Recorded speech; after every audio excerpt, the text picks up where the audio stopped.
He's one of the dopest engineers in the game. The head engineer exclusively for Prodigy of Mobb Deep. 10 Prodigy of Mobb Deep albums. The Hegelian Dialectic. The Book of Revelation. It's a pleasure, man. That body of work is crazy. I mean, Joe the engineer. Now we do this shit, nigga. 333. That's a sign from the heavens. Just look up in the heavens.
What up, everybody?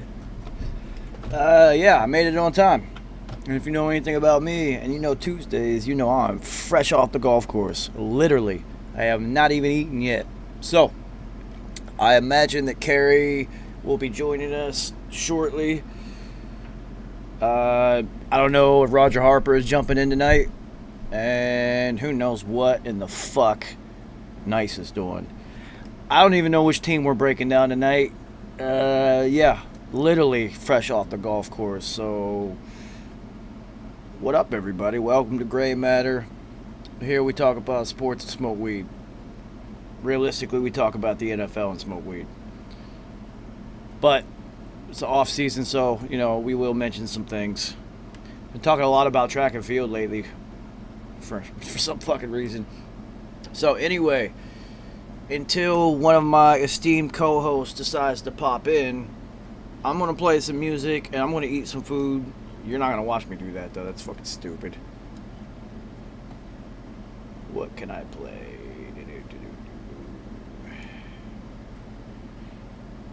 I'm going to play some Cash Bills. And I'm going to eat real quick until Carrie, Nice, or Roger pop in. So I will see you shortly. And they don't even know they getting some medicine. That's the first time I said Illuminati on my mind, soul, and my body. You know what I'm saying? That was mixing medicine with the food. I'm not impressed with your prophecies, philosophy. Well, fuck all that shit. What up, homie? I literally was just like, yo, I gotta wait. Carrie's probably gonna be here in like 10 minutes. I'm gonna play some music and eat some food real quick. When they pop in, we'll get to it. And you literally, as soon as I hit play, you popped in. Hilarious. What up, G's? Been one hell of an interesting day. Yeah? I just got off the golf course. I have no idea what's been going on in the world. I don't know. Well, I had one of my peeps from back in the day hit me up, screenshot this book that I narrated years ago, well, a couple years ago, My Grandmother's Hands. He was like, did you narrate that? I was like, yeah. Come to find out, what he didn't tell me at the time is that he was watching The Breakfast Club, and they were talking about the book in relation to that Victoria's Secret Karen, that situation that just happened. And then they played snippets. So they played my joint on Breakfast Club and then gave her Donkey of the Day. Oh, really? I'll send you the link. Please do. Yeah, don't mind if you're the only face anyone sees. I gotta eat something while we do this, cause. Oh yeah, no, that's fine. I literally, golf course to home. I have not even. I just sat down and hit. I'm surprised I made it in time. I feel you. And then other than that, I've been narrating 1,000,000 words today, which I will be doing for the next 2.5 months. So.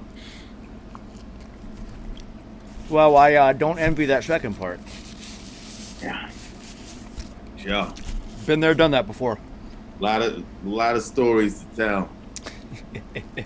Yeah, I don't know if we're going to hear from Nice today or not. Probably not. Probably not. I don't know what Roger Harper's up to. The real question is, what fucking team are we breaking down today? Because I have no idea. I'll tell you right now. Last week. Okay, I was thinking last week. I don't know if that would even help us. See, I got to go to standings. It's crazy how I do this.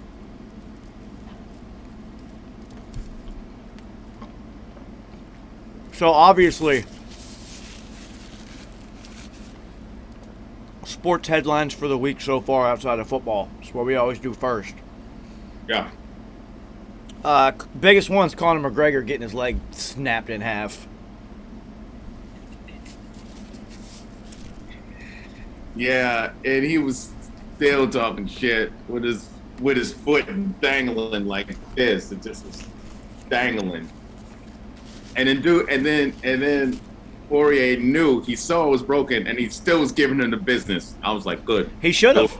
He should have. Yeah. He was talking about, yo, your wife's in my DMs and shit. I was like, Absolutely. dude, I just broke your leg. What are you talking about? Yeah, exactly. So, Well, and Conor's camp verified today that his ankle got cracked and broken before he planted. So one of those leg kicks had cracked his ankle. So it's actually really a KO and not a doctor stoppage. He loosened that thing up. Well, as soon as I saw it happen, it reminded me of when I broke my ankle. And I was like, yep, he's done. He's done. Yeah. Even if it's dislocated, he's done for like 6 to 12 weeks. He's done. Well, he already had surgery. Yeah. That was very disappointing. I'm glad I didn't pay for it. Yeah, me either. But I would have been mad. it was. I mean, for the laws, it was still worth a look-see. Oh yeah. What else has happened? Giannis and Giannis. I'm a fucking idiot. Giannis got busy. The beast is back. I said it was funny because one of my homies hit me up game 2, right before game 2, and he said prediction. I said, well, the Suns are going to win a tight one. Giannis is going to drop. I said Giannis is going to drop 41 though. Giannis is going to drop 41, but the Bucks will lose. Giannis dropped 42, just off, and the Suns won. So Vegas, here I come. Of course. Now he dropped 40 again. He saw that. He said, oh, okay, because I watched him as he sat on the sideline as the Suns win the rest of that game in game 2. I said, oh, he's dropping 40 the rest of the series. He's not waiting for anybody. He's not looking. He's dropping 40 the rest of the series. Well, he's only got Chris Middleton, and that's about it on the offensive side. I know, because you can't rely on Drew Holiday offensively, but defensively, he's giving CP3 fits, and anybody who he guards, he's giving everybody fits. So that may be the formula right there. I mean, you just need enough out of Middleton, and if Brook Lopez could just get in the middle. I mean, everyone he's a giant to everybody else. You know what I mean? Which is why it pisses me off that he steps out so far and is fucking launching up threes and shit. Well, that's because of Giannis stuff. Because Giannis can't shoot. So he steps out, and Brook can hit that. What they call him? They call him some ridiculous name. I call him Brick Lopez. Man, he can shoot that thing though. I know he can, but not as effectively as needed for that position to be stepping out and not occupying the paint so much. It's in a hard clip. He does. He does. No, he needs to be out there. He does.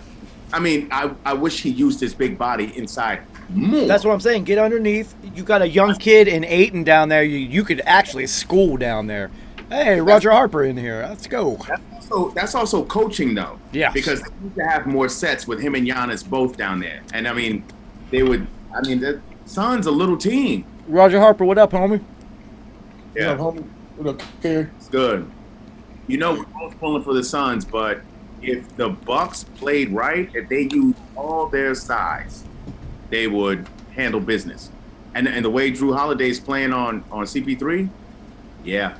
You would need someone like Mikal Bridges to beat you every night. And that's just not happening. No, definitely not. They're willing to let DeAndre Ayton score. You want to score? Score. Who's not going to score is CP3. And then we're going to book it fifth. Yeah, Roger Harper, I had to eat something real quick, man. I literally walked from the golf course straight to this chair. That's what's up. Yeah, so. Well, I don't know. That back nine wasn't what's up today. Oh, shit. It kind of fell apart. You get some rain today? It's going to happen. It's humid as fuck in New York right now. Like Vietnam humid out here. Wow. I believe this how this is humid as fuck here too. Yeah, so yeah, we're just talking about the generalities, what's going on. We're talking about McGregor getting his leg snapped. Oh yeah. That shit was crazy. That shit was crazy. And him. It was some good fights before that too, though. Well, see, the funny thing about the whole McGregor getting his leg snapped, right? It's like, all right, so he's lost what, 3 out of his last 4? Yep. Definitely his last 2 in a row, yeah. Like it's 3 out of the last 4. Yeah, 3 out of the last 4, and then 2 consecutive. And Joe Rogan, for his post-fight interview, had to sit down on the canvas beside him. I loved it. And I forget who I texted. It had to have been so. Actually, I was doing a show while it was RIP TV, and I think I said it in the thing. I said, his career's over. That right there is the end of his career. Yep. He was still talking junk, and Poirier was walking out. He was like, "I'm walking out." What did you say? Now. So the way I was looking at it, all right. So you're Conor McGregor. You came from nothing, literally. All right, you fought yourself into making a bunch of money, becoming somebody, and you started businesses. He just sold his whiskey company. This guy's like a billionaire right now. Go do other shit. Just have fighting be part of what you did. Don't make it everything, because now you're embarrassing yourself. Mm-hmm. Go and have that be the door opener for everything else. He can go act. He can go commentate. He can go do appearances. He can make a ton of fucking money. He's going to get video game money in residuals. Could he act, though? He could be in movies, but could he act? No. You just tell him to be him. You don't have him act. Just have him be fucking Conor McGregor. You know, walk around with the Gumby arms and just do all that dumb shit.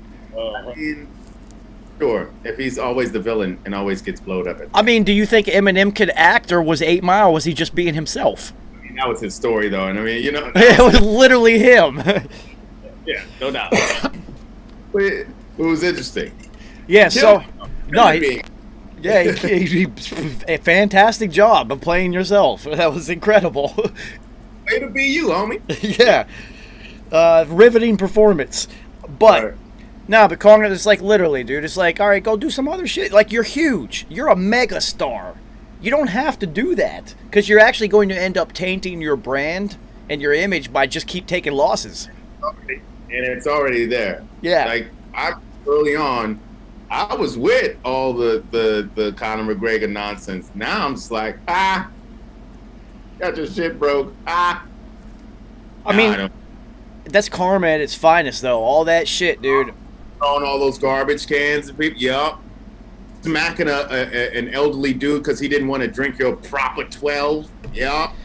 I mean, that's what I'm saying. So it was a fitting, very, very sad end. That will be the image I will carry about Conor McGregor's MMA career.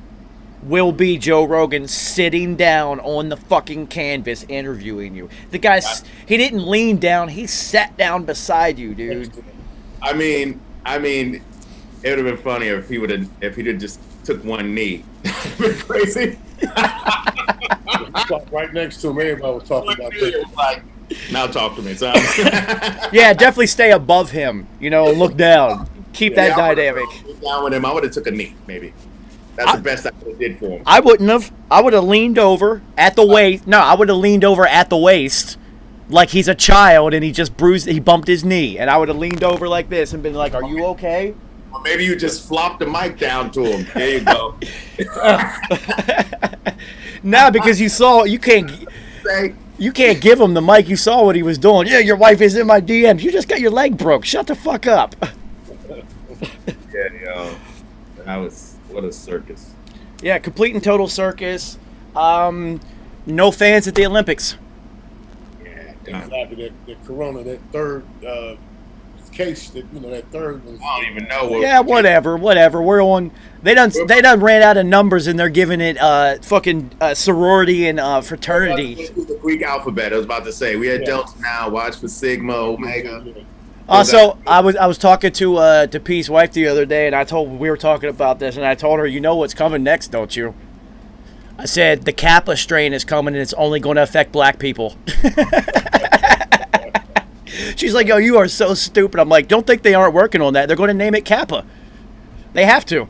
But, so no fans at the Olympics. That really changes things. You have some athletes that aren't going now. Yeah. Really? You had athletes like, there's no fans, I'm not fucking going. What's the point? Oh. Yeah. So it's interesting. Yeah, but which athletes? I mean, you're talking, dude, there's athletes who could have actually medaled. Yeah, exactly. They were coming in 8th place anyway. Exactly, but there's some people who are just like, yeah, no, I'm not going now, which is kind of strange. But I was asking a friend of mine who's a diver. He used to dive in college at Virginia Tech. And I was just like, all right, so if you would have made it to the Olympics and then all of a sudden they tell you no fans, how would you have reacted? And he said, well, diving in front of no fans, I would have locked in. There would have been no distractions. He said the fucked up part would have been your family, your coaches, your team, everybody booked travel plans already. They booked flights, they paid for shit, and now they can't even go. They can't even go to the country, let alone fly in and not be at the games. So he's like, now you have, the athletes would have to deal with all of that now. It's a huge fucking distraction. He's like, he's right too. I was like, I didn't even think about that. I would just think of like empty stands. We just went through that. Straight up though, if I'm an athlete, look. It's the Olympics, dude. I'm going. If I have one family member hit me like, hey, Albert, click, look, you know where I'm at. You talking to the wrong one. You think I did it? Nope. Don't you call my phone. All right. You will get on my phone. Yeah, so you think Allison Felix is answering her phone right now? This is her 5th Olympics. Yeah, exactly. That's a veteran. She's like, nope. Fuck you. I might leave that phone in America. You ain't reaching me. Another thing that's going on with the Olympics tied into USA, and it's kind of to be expected, when you put this many people who have not played together on a team and throw them in international competition against national teams who do play together all the time, you're going to take a couple losses early. It happens. Been playing since they were children together. Yeah. And there's a lot of NBA roster players on all of these teams now, so they're not bums. Now, does it look like a straight all-star out that piece? Yeah, I know. Does it look good to, like, you're not losing to, like, Germany or, Greece or anybody who could actually play. You are losing to Nigeria. So shout out to Nigeria's basketball program for taking a huge leap forward. Program. They have a tournament every year of all the best players out there. There's some beasts out there. Of course. Complete. So. And then they also just lost to Australia, which is even more shocking. Right. Australia without Ben Simmons. Yeah, so you're looking at, and you look at the roster, so it's like, come on, guys. Come on, they just haven't played together. So right now, that's the feeling out here. You remember with the Dream Team, the original one, they all had all these for the first couple like days and whatnot. Especially they played the college kids and got beat. Chris Webber was putting it on them, and they all said they couldn't figure out who to give the ball to, who wanted to shoot. They didn't want to step on toes. It's like, nah, you do it, you do it. Jordan, got it. Yeah, no, we got that guy. Give him the fucking ball. Right, and then did not lose again. Yeah, and then same. I mean, this is one of the beauties of LeBron's game. Even though I am not a social LeBron fan, I do give him his props on what he does on the court. His game is tailored for the Olympic squad because he's a facilitator. Or yeah, it was perfect. And he also understands the international game. Yes, you can grab rebounds off the rim. People forget that sometimes, so they'll give up points not wanting to goaltend, and the other team is like, oh, these are 10, 12 extra points that were just free because you didn't know what to do.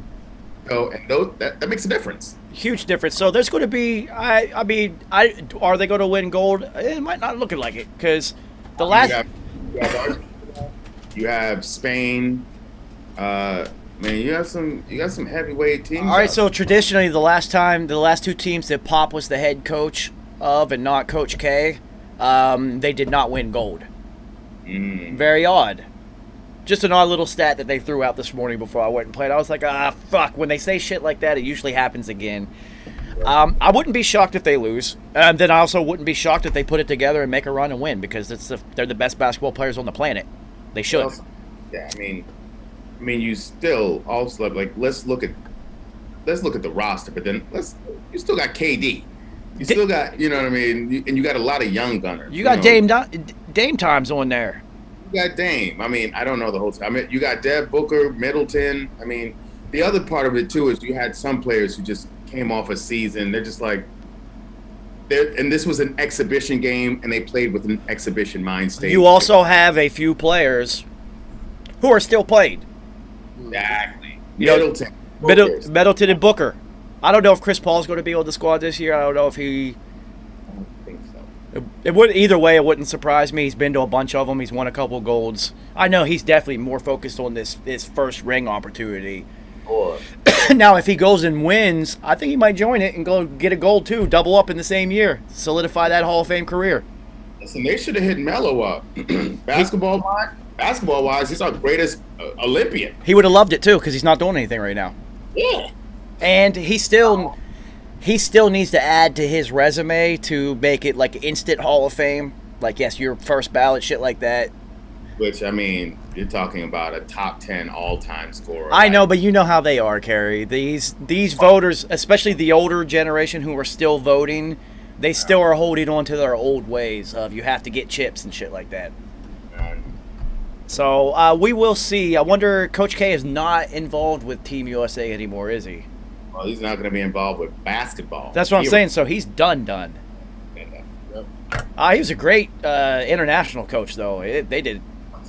I think, his being a college coach actually helped on the international stage more. It did.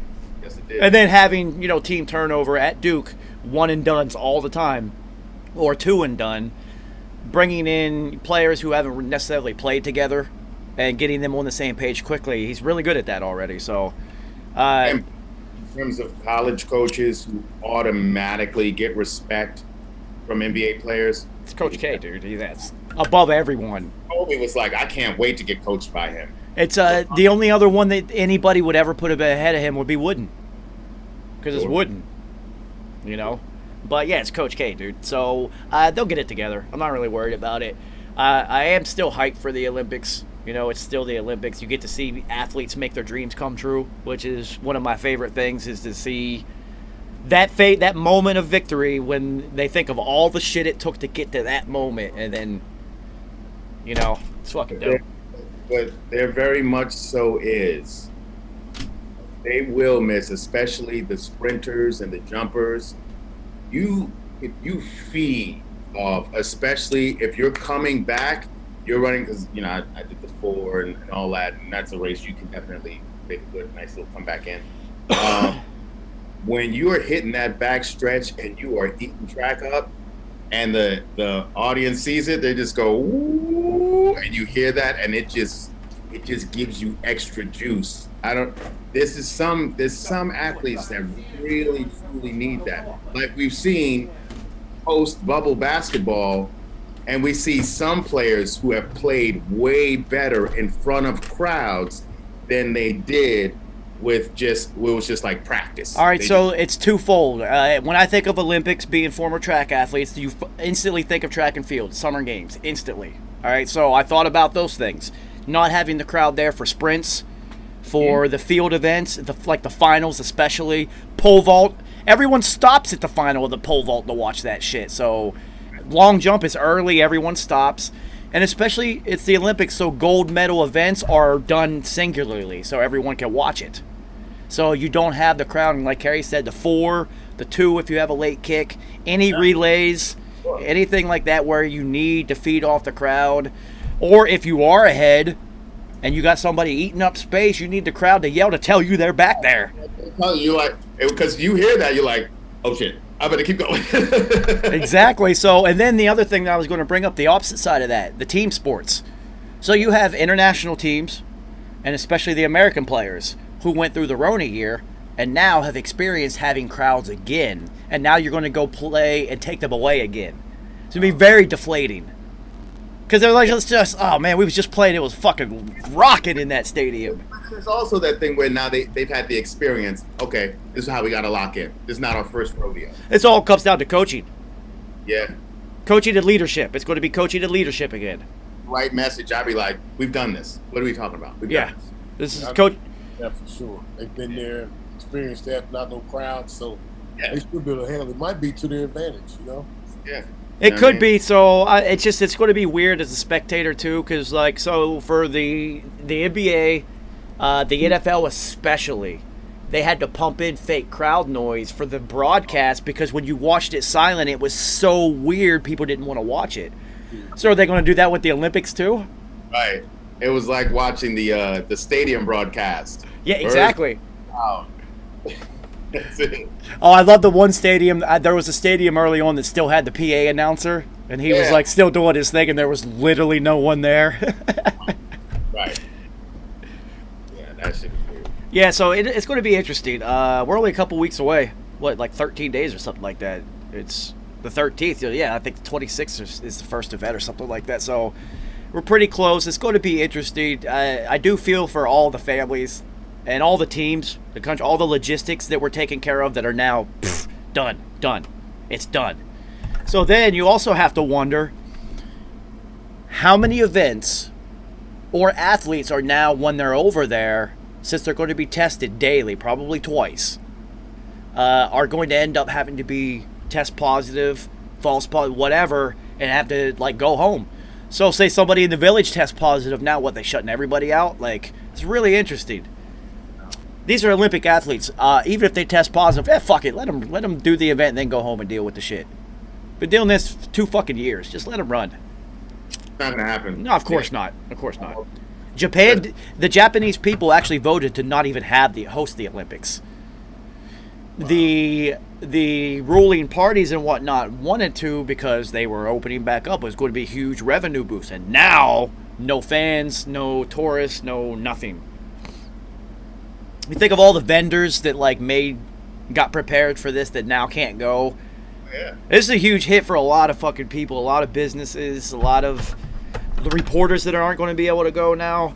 Things of this nature. So there is a list of people who do get to go. Welcome to the Hunger Games, people. Who gets to go? Celebrities and elitists. Academia, celebrities, and political elite get to attend. So Jill Biden gets to go. Joe Biden's going to the Olympics. But no citizens get to.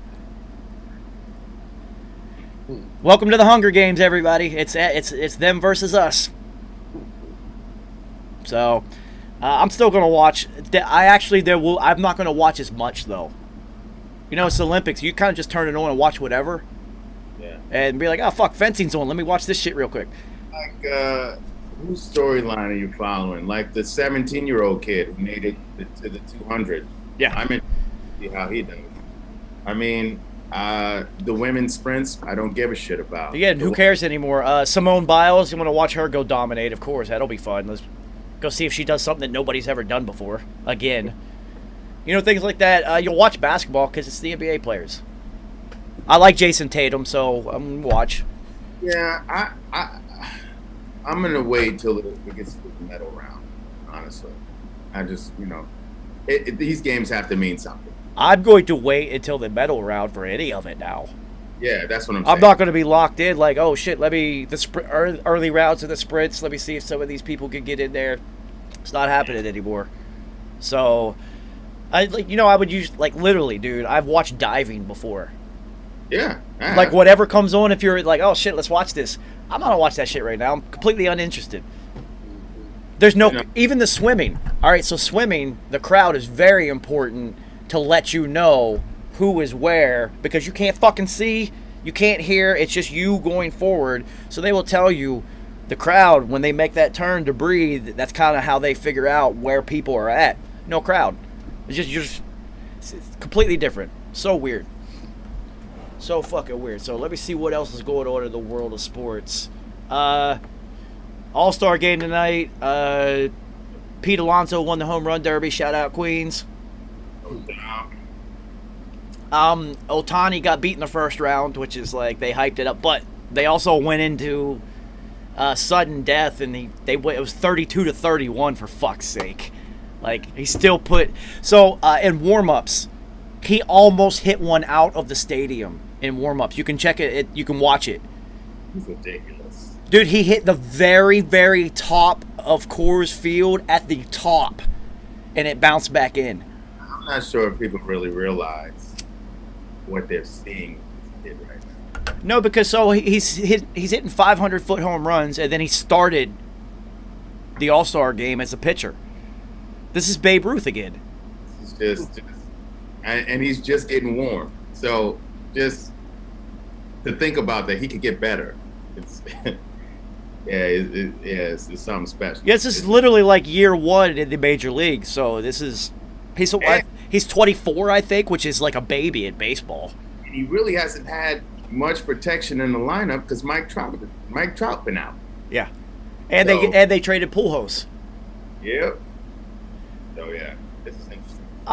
It's interesting. I do like watching it, even though I hate baseball. I do like watching it. We shall see. I don't know how long you can continue to do both. So he's such a good hitter. It's not like he can pitch and hit. This guy's leading the major league in home runs. Like, he is excellent. You're more likely to get hurt pitching. He already had Tommy John. So, and then you're more likely to re-injure. So it's just like, you might want to move this guy to first base or the outfield or something. Great outfielder too. Yeah, and plus if you were a pitcher like Rick Ankiel moved out to the outfield because he got the yips pitching, but had a rocket from the outfield. It's getting busy out there. Yeah. Good shout out to Rick Ankiel if y'all don't know about him. What a crazy story. Somebody who completely mentally collapsed and then rebuilt his career in another position. It's incredible. That's what Chuck Knobloch should have done. Yeah. But by then, I think they even tried to move him to first, and it just nothing worked. Yeah. I remember they were talking about Jeter towards the end, moving him to first to try to extend his career. It's like, it's fucking Derek Jeter, dude. Shut up. All right, so apparently Team USA just blew out Argentina today. So they got to play together a couple times. You literally have players who have never been on the field or on the court as a teammate together ever, not once. And then also they sat down and they were like, Nigeria and then Australia guys, like for real. That would have been all I would have had to say. I'd have been like, for real. All right, I kind of want to see the stats to see who did what in this one, because I'm sure that they. Well, of course, Durant kind of led. It's the international play, so nobody's putting up 40. Right, but he was the clear lead dog. Well, yeah, at first, he 17 quick points. So that's what I said in the meeting. They were like, "All right, Kevin, we got you. It's you. You're the guy. You're the fucking guy." It's just they each have to fill a role. So that's like you said. Melo was really good in the international game because his role was here. You just get buckets. and that's kind of all he really did anyway. Busting threes from everywhere, setting records. He was like, yeah, I'll be right here. He's like, the NBA game has changed. It kind of passed me up, that isolation ball, but the international still worked internationally. He was getting busy. And then what he did was he translated his international game to Portland. He said, all right, I'll do that. That's what's up. I get busy like that. Well, he extended his career a couple years. And also, back to Ben Simmons. I don't know if y'all saw what they did to him at the ESPYs. What's his name? One who plays the Falcon, that actor. I guess he was Anthony Mackie. Oh yeah, he went in on him, didn't he? I mean, come on, man, that was crazy.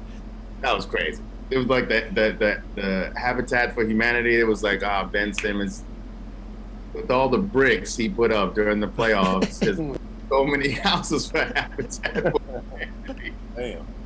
I mean, savage, and they're saying this in front of all his co-workers and his peers. Well, I mean, make a fucking free throw. Everybody sees it. I mean, yeah. I mean, wow.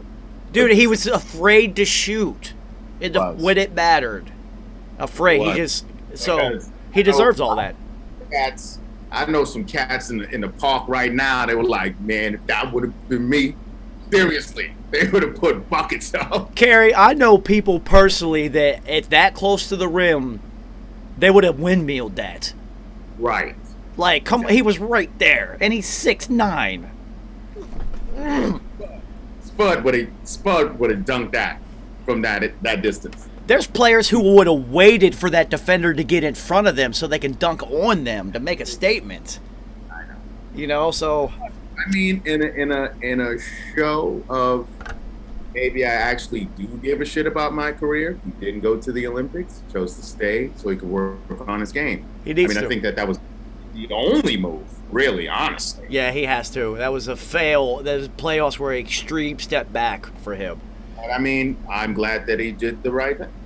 So we'll see what happens. All right, so the Chocolate City Bigums are narrowing down their name choices, and they are not going to. They removed the Warriors from the list, and that was leading. They were actually considering the Washington Warriors. And they said it's too offensive. It's too close to being a Native American thing.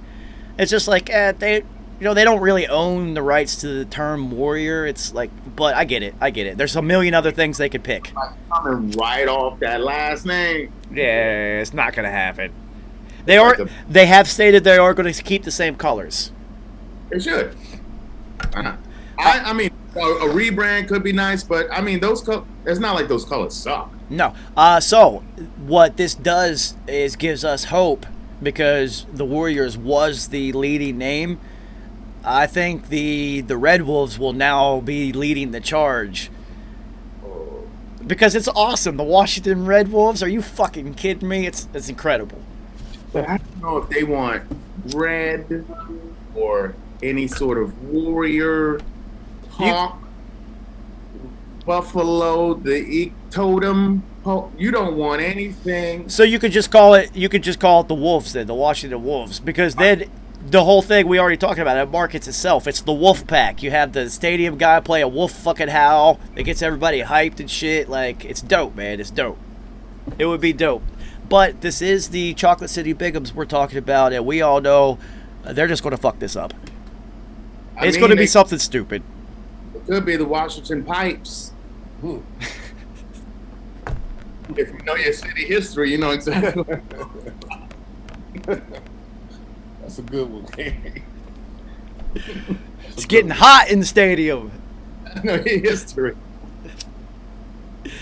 Oh shit! I mean, you know what? If that was the case, I'm definitely giving all of my starting defensive linemen are all going to be crackheads, and I'm gonna just tell them the quarterback has the rock.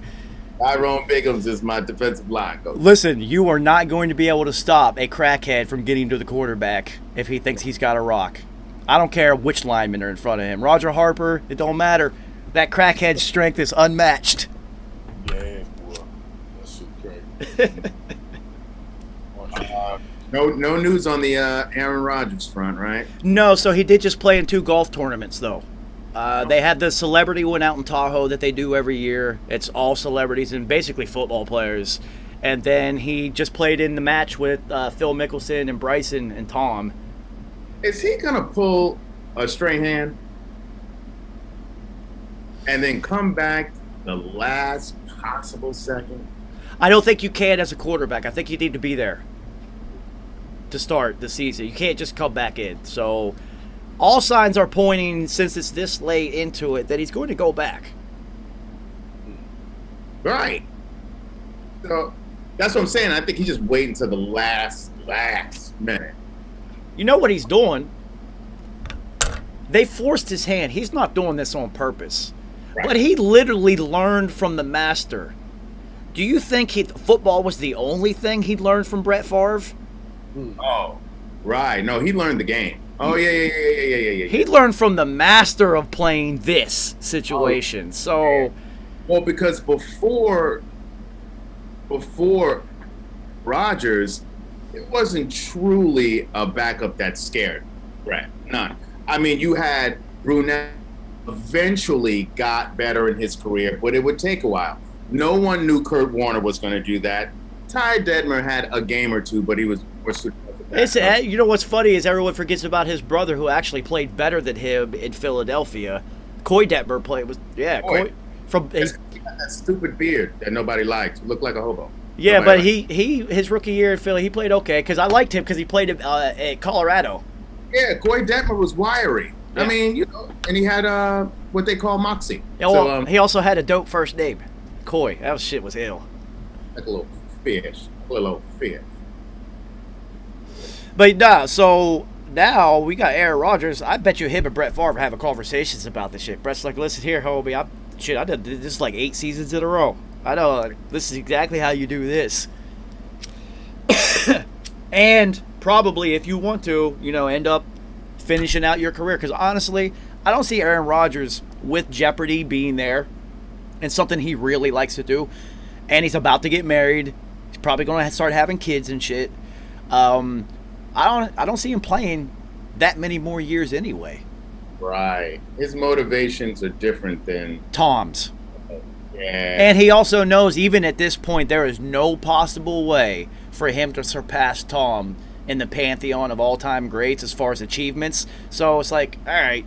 But he also knows he gets the respect of like one of the illest to ever do it, and still the most accurate quarterback I've ever seen. Yeah, hands down. So that was one cool thing about the match is, of course, they threw a football out there, and Tom and Aaron were playing catch. And we're just talking about, and Aaron instantly started asking questions. He was just like, yo, why'd you switch your drop back foot out of shotgun? And Tom was just like, oh, you saw that, huh? He's just like, yeah, in this game you switch from that moment on, you started doing it left hand instead of right, like really like high level. So people don't know, and they didn't find out until Peyton Manning said it. Tom Brady and Peyton Manning used to hang out in the offseason. Right. So these these positional summits that these groups are having, Tom and Peyton used to do that, just the two of them, every offseason, and just talk about the game, what they saw, what they're implementing. And Peyton said, I actually gave Tom that drag route for the tight end. I gave them that play, and from that moment on, Gronkowski was literally unstoppable. He's like, that was my play. I gave it to him, and they just ran with it. That was him and Dirk Diggler. Yeah. And, and so it was cool to see Tom and Aaron, just like these are goats. Like goats. So, and you see with that leak last week, I think it happened, where they said it ended up being the Raiders. They didn't know which team it was. It was the Raiders. It wasn't the Saints. So it was the Raiders that decided to pass on Tom Brady and stick with Derek Carr. And Tom Brady's response was, "You're going to stick with that motherfucker?" Literally, that was he said it on LeBron James' barbershop show. He said, "I couldn't believe they were going to stick with that motherfucker." Wow.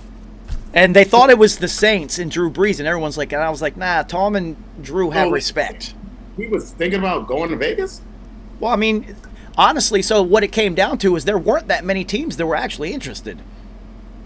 So even though it was Tom Brady, they looked at it like the Randy Moss scenario almost. Or they looked at it like Noodles, like Peyton Noodles. Exactly. And they're like, well, we saw you play. Your team didn't do very well last year. Well, they didn't have nobody. And, Right. you know, in that frame of mind, they probably think it was more the hoodie than Tom.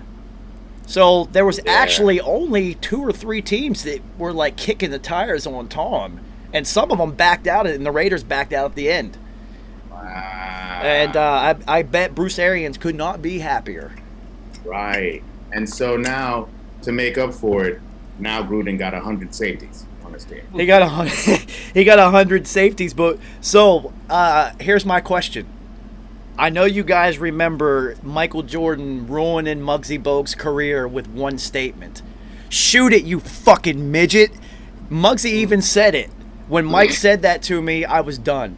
I mentally was done. I never was able to play again on that level.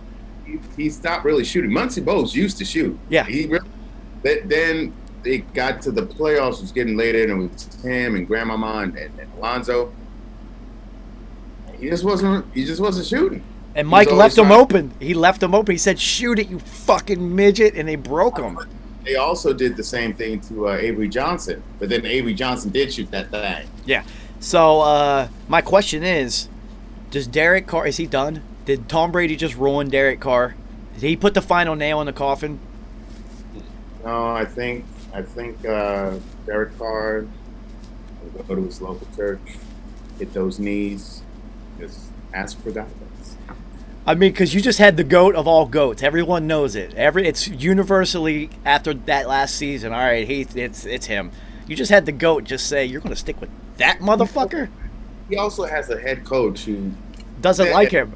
Yeah, who say, oh no, he's great, but we can't wait to replace him. So that's why I'm asking you. He's on a very like thin ice as far as mentally. Like he has no mental support at all.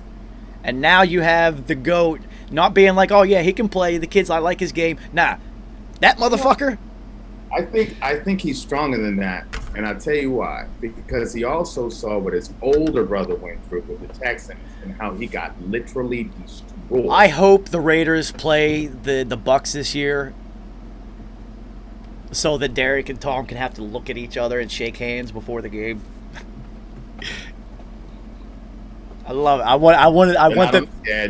I want to zoom in on that. I want to see the look in Derek Carr's eyes because he's going to go out there acting like if Derek Carr and the 300 safeties the Raiders have make it to the Super Bowl. So we'll see. Yeah, real interesting. So shout out to Tom and Bruce Arians for freeing Tom up to be a human being and not a fucking football robot. People get to see his personality a little bit. It's fun. You know, it's fun that he's always been like, he's a football bro. He chugs beers. He fucking plays golf with his homeboys. He's nerdy and corny, but he does say shit like, oh, that motherfucker over there, and everyone will tell you. He's like Larry Bird. Tom Brady is talking shit out there all day. Yeah. You know, so I love it. I've always known he was like this, so now you actually get to see it. Well, they were also, when he first got to Tampa, they were looking at his arm strength because they were like testing him, like, well, he really can't go deep anymore. And then that's all he did. He kept going deep just to show you, like, oh, you don't think I can go deep? Yeah, and when they finally stopped doing it, they turned it around and utilized. All right, so you know what time it is. Second blood. I'll see you guys in 45 seconds. All right, let's open up another one. Flea, Posse Hot, Bruce Leaf. What up, everybody? Flea. You know I appreciate the Gray Matter support, homie. All right, let's invite the gang back in.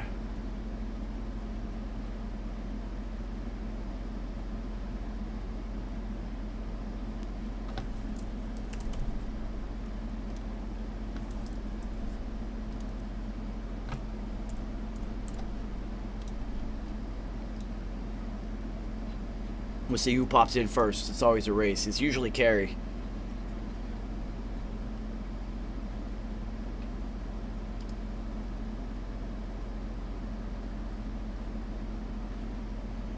We are, what, 61?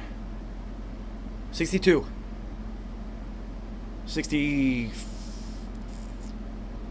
3 would be 9 weeks, 64 days. Eric, what up? We just talking about football. Wait for Kerry or Roger Harper to pop back in, and then we will continue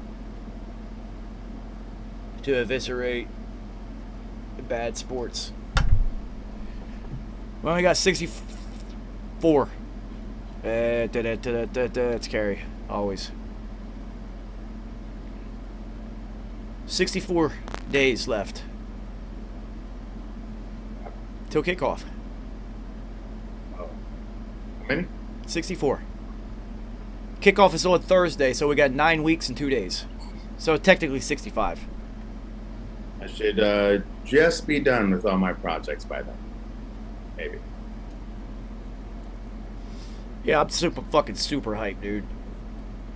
Last year's football season, even though it was like weird, I had so much fun. Yeah.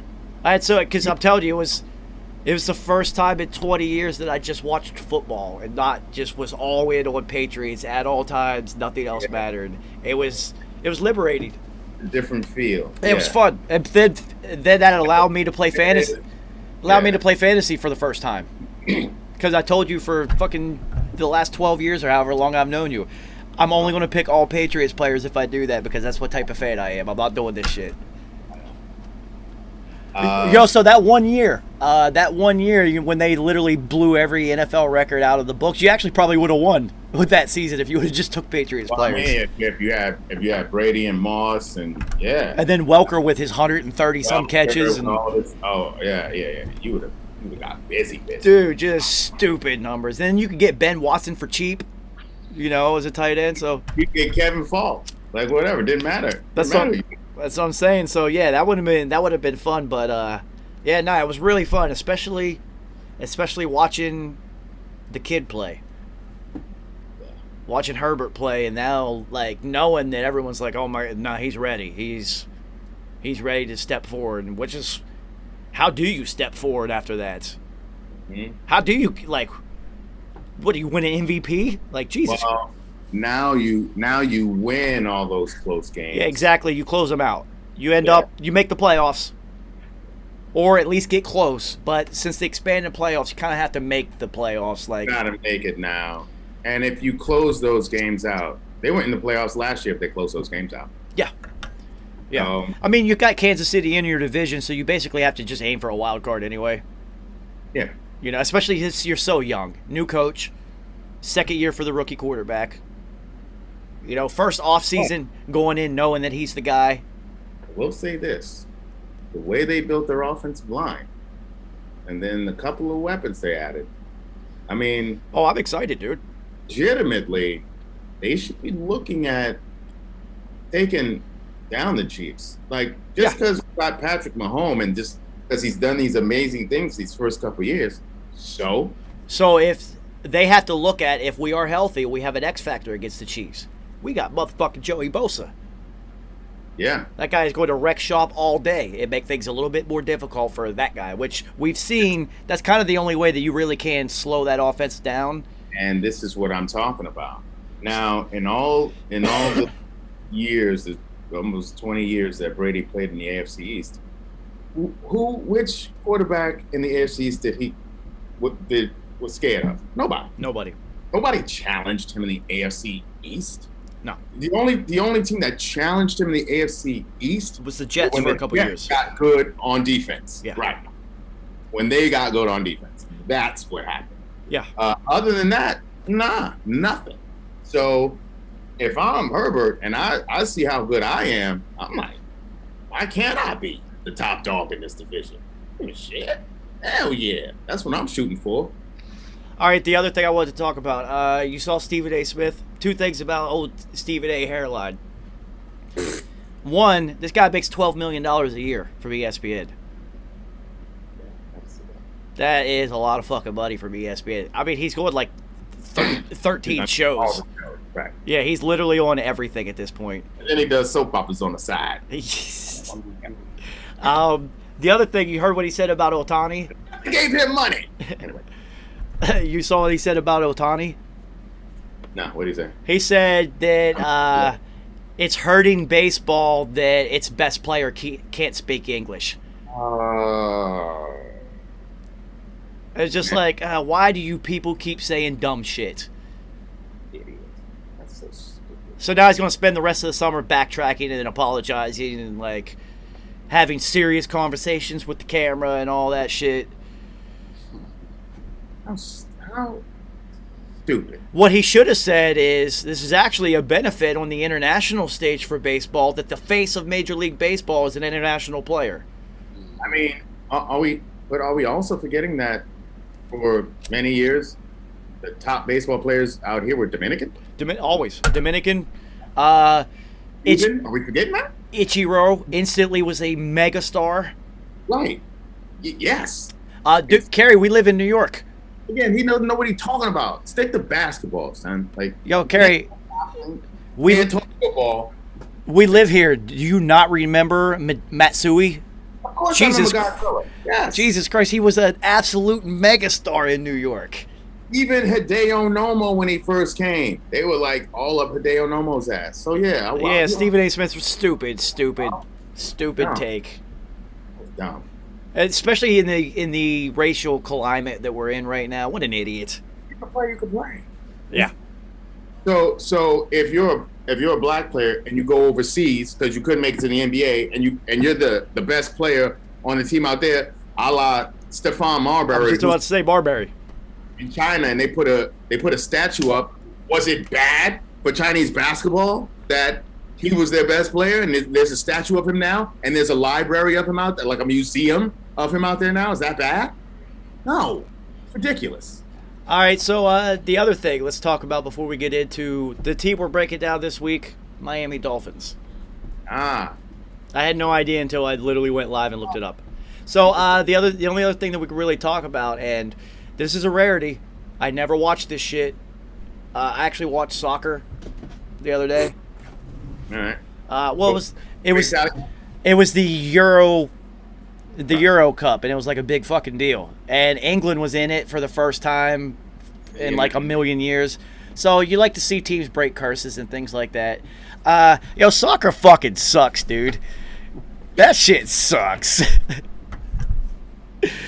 That shit is awful, yo. I gave a shit about England winning except the English. So one thing that I will give them, Roger Harper, yo, those soccer crowds are fucking amped, yo. Because they got to do something. They got all these chants and cheers because there's nothing going on in the fucking field. They're a different beast. Imagine if the NFL had crowds like that where they had chants and shit. Some of the rowdiest, most dangerous fans out there. That's them. Well, they're hooligans. They're known for fighting and shit. But yo, those crowds were fucking. They never stopped yelling. They have chants and like chanting. It's insane because they don't just keep it to the stadium. They do it in the bars too, and they don't stop even when the damn game is over. Yo, and so you gotta watch football. Real football. Outside the stadium, they're all chanting. It's like, you got like 1 million people doing these chants. That shit was crazy, and there's absolutely nothing happening on the field. Nothing. That sport's stupid. It's so fucking boring. Getting a lot of cardio in. I mean, I'd rather watch somebody run a 1500 than watch that shit. Like, come on. This shit was so boring. They need to make the nets bigger or something. And I'm just like, shoot it. You could see the net. Fucking shoot it. They never fucking shoot it. It ended in a shootout. It ended in a shootout. So that's the other thing we'll actually get to. So, whatever your roster is at the end of regulation and overtime, that is the shootout participants. So right before, I think it was a couple minutes left in the second overtime, the English coach subbed out 2 or 3 players and put the kids in, the younger kids. So the 3 players that missed are all very young, including the last kid was only 19. Why in the fuck do you take the 19-year-old and have him kicking 5th? Especially when he just played 2 minutes total.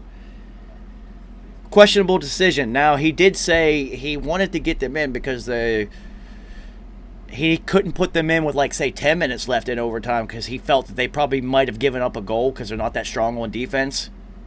And then they would have lost. So, I don't think I make that sub.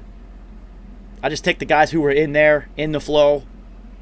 You're 19, son. And he was 19. And the kid missed. He missed. He yipped. Because it was wide open. The goalie dove the other way. He yipped. You know, so you feel terrible for him, but it was just like, dude, everyone looks at like that one. So here's what I don't get. Now, mind you, I haven't watched soccer since Alexi Lawless. We're talking, what was that, the early 90s USA was relevant in soccer? It was, looking like Carrot Top. Yeah, like they tried to market it and make it big for like one summer, and then we sucked anyway. So I haven't watched soccer since then. Yo, why does everybody in the penalty kick, why'd they all kick it on the ground? Nobody just kicked it above the guy who's diving. There's like top corners. I don't understand it. Some do it, but that's more like international play. You gotta be like Ronaldo or like Messi will do something. You know what I'm saying? Yeah, it was like they were all so scared to like overshoot it that they all just kicked it along the ground. And in penalty kicks, you would assume that they're going to make these fucking shots. Dude, it was 3 for 5 and 2 for 5. That's not a very good percentage. Yeah, but I mean, like. Anyway, I'll never talk about soccer on here again, I promise you. That's the last soccer game I'm ever watching. Talking about the American women, there's no need to talk about soccer. Dude, that shit was boring as fuck, yo. I could not believe how bored I was watching that. Like, I get it. It's a difference, like, the whole thing is, you know, it's like anticipation, and the closer you get, everybody gets louder. It's like, and eventually you might make one and they fucking go crazy. And I get it. Football stops every 4 seconds, 5 seconds. They stop for 10 and then do it again. But, yo, soccer's fucking stupid. That shit is stupid. You got your best appendages as a human, as a Homo sapien, and you're not even allowed to use them. You can hit it with everything else on your body except your most dynamic and versatile appendages. Trying to have balls to the face, no thank you. Such a stupid game. God bless. America, keep playing real football. Like, don't. So how about the Dolphins? I'm done with this. I had to do it because I actually watched soccer. I had to. I just wanted to see England explode with the victory. Because I told you, I lived in Boston when they broke the curse, and it was insanity. Absolute insanity. Right? So imagine Cleveland if Cleveland wins the Super Bowl. Oh, my God. You may never see Cleveland. Roger Harper, Ohio might converge in on itself. Breaking news, Cleveland now gone, no longer part of Ohio. Cleveland has broken off and gone into one of the Great Lakes. It's gone forever. And riders too. Jump on the bandwagon, become Cleveland Browns fans. They want to Super Bowl. I guarantee. That would be crazy. You see rocking 1990 Cleveland Browns starter jackets. Oh my God, all day. LeBron would be in Browns everything. Yeah, all of a sudden he won't be a Cowboys fan anymore. He'll be a Browns fan. Fucking, fuck you, LeBron. But seriously, Cleveland, they would go insane. They would go insane.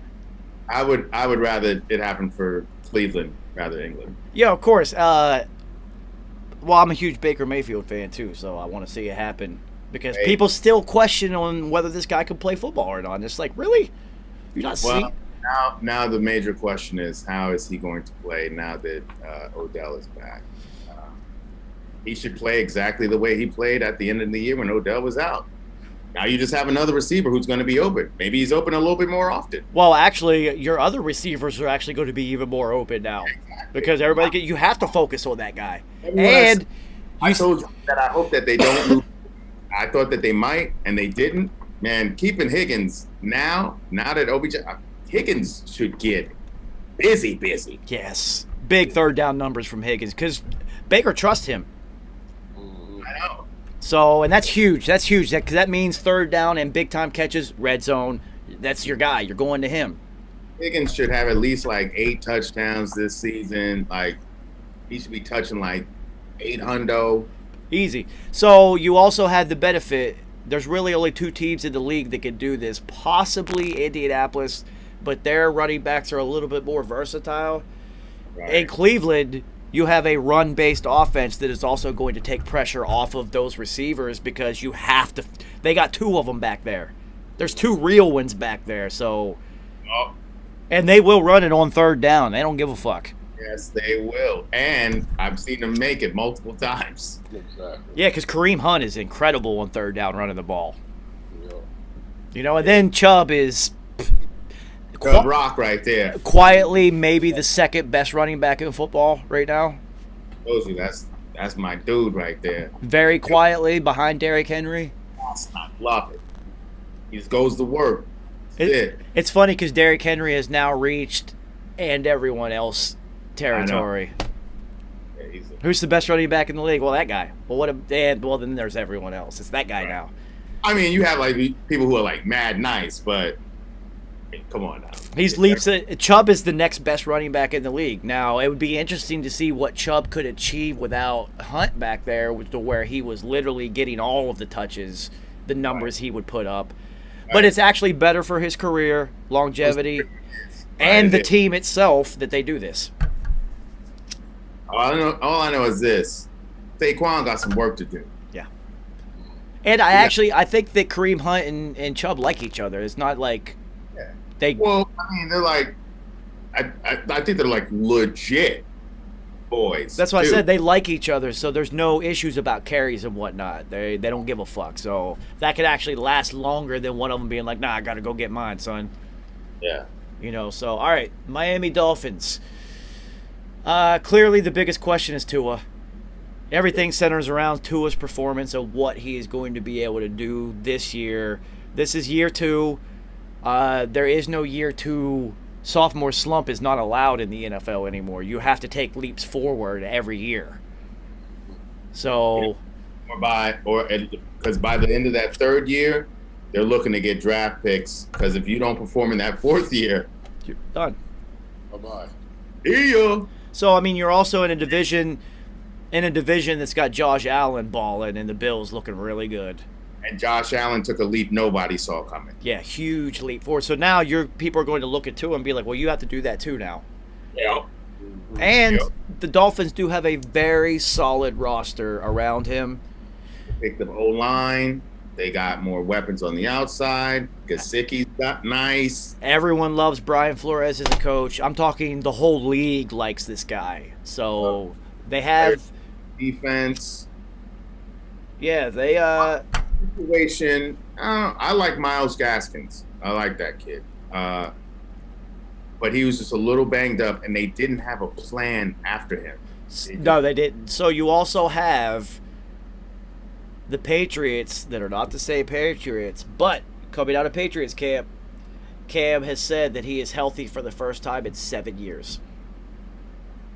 He said he can literally show. He said he did an interview. He said I could point out to the exact moment my career changed. He threw a pick against Tennessee, and he chased the guy down, tackled him, and he hurt his shoulder. And he said that shoulder has hurt him ever since that moment. It has never been the same. He said it has always followed me around. And you look, his arm was terrible. He never was that accurate, but he had a big arm. Yes, he did.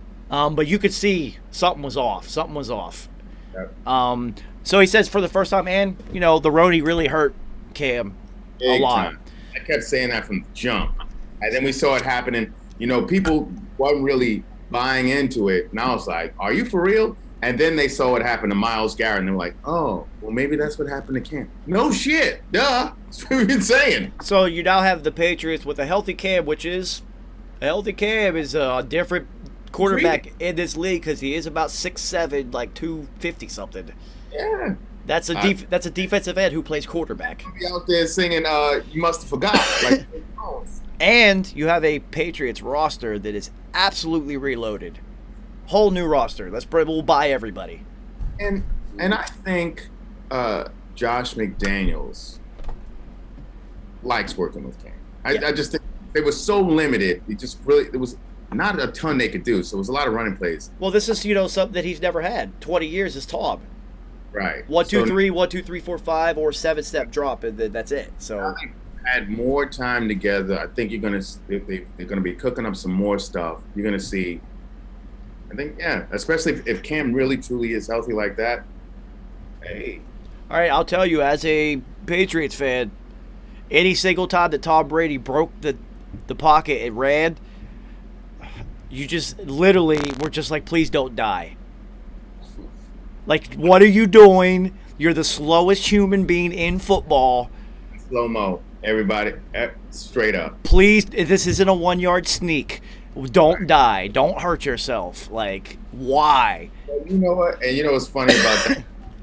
When he finally got 1,000 rushing yards, He was hyped. He was He hyped. wanted to take a knee. He was like, "Nah, I can't take a knee. I can't do it." Come on, man.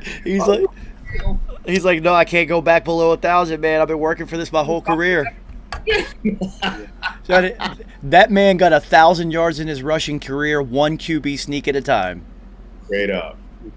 Straight up. Yep. That is incredible. That's also what happens when you play for 20 years and you're also the best QB sneaker the game has ever seen by far. By far. It's almost guaranteed you're getting the first down.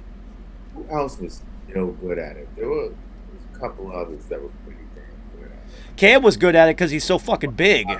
Yeah, I mean, yeah. I think Brunel was pretty decent at it. There's somebody else, though, like an unlikely person. Like, oh, they were actually good at that? Yeah.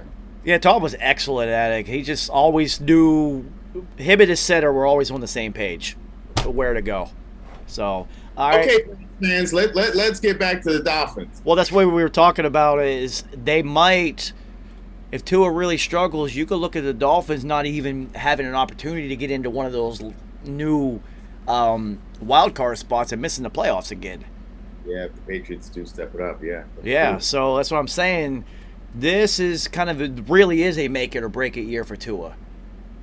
It really is on him. Then you have the Jets, and then So you could also look at the Jets if they, with Salah as the head coach, come out on fire for their first couple weeks before things settle down and real rosters, like take hold and teams like win as they're supposed to. But say the Jets like sneak a win on the Dolphins early in the season. Now you're getting yourself even farther behind the 8 ball. You could end up third in this division. Yeah, like it's really, and then so you end up third in the division. Is Tua really going to be their quarterback again? You end up third in this division, and then if the Jets show any promise, if Zach Wilson shows any promise, now you're talking about Tua being the 4th quarterback in that division. So, nice shirt, Roger Harper. Addicted. Yeah. 100%. So here's the worst case scenario for Tua. Say he struggles, and the Chocolate City Bigums. Isn't that where Fitzmagic is at? Yes. Yep. Say he balls out like he does, and they win their division, which they did because they have a fantastic defense. Mm-hmm. Now everyone's going to look at Fitzmagic. Say Fitzmagic makes his first Pro Bowl ever because he's never made a Pro Bowl. Right. And it's just like, I do remember him leading the league in offense when he was with Tampa Bay. That's what I'm saying. So say he makes his first Pro Bowl, and then Tua struggles. No, he definitely doesn't have a job next year. They're definitely drafting somebody. Yeah, then he's lost his job. Yeah, no, it's a make or break year for him. So I would look for Gesicki to have a really big year. So do I. Yep. And I think they drafted a guy, but I mean, obviously Gesicki's the guy. Maybe to possibly do a 2 tight end situation every now and again. Just because, how long can you depend on Devontae Parker or these other receivers who have been there for a while but keep getting hurt? All right, so the last couple of weeks we've gone through the transactions and they've been pages long. Dolphins almost fit on 1 page. That's not... Oh. Also, they were pretty solid as a team, roster-wise. Yeah. Pretty solid. So, could be a good side, could be a bad side. So, this could be really quick. Let me see if they signed anybody of note. Hey, Jacoby Briskets. Nice. They have a very solid backup then. So if Tua struggles, they will be eating some briskets. Good. All right. Good. I mean, Kerry, we love this guy. This is like Patriots, Brian Flores, briskets. And he's Parcells loves this guy, and he might be the best backup in the NFL right now. It's like the most solid backup. Wait, that's not Andy Dalton? No, I go with Brisket above the Red Rocket because Brisket comes in and he's perfectly suited to give you like a backup win, come in and hold on to a win, and then if he has to give you one or two starts, he'll give you some W's. He's not going to fuck up. He's not going to win you any games, that's for sure. That's a good signing for them. Let's see. Because it's also good for Tua because he has to look at him and be like, that's not really a threat. Unless I fuck up. Wow, man. So this is such a short list. Landon Roberts, another Patriot. This is Patriot South. They're just going to... DJ Fluker guy, he's still in the league. Wow. Good for him. Always Jason McCourtney is down in Miami. So Devin is still up in New England. So Jason out of Europe. That's good. Still got a job, and that's another former Patriot that is going down to Patriot South. Let's see anybody else. They did sign they did draft Jalen Waddle, which is that helps. That helps. And then healthy. They drafted Jalen Phillips from Miami, the D end. We liked him.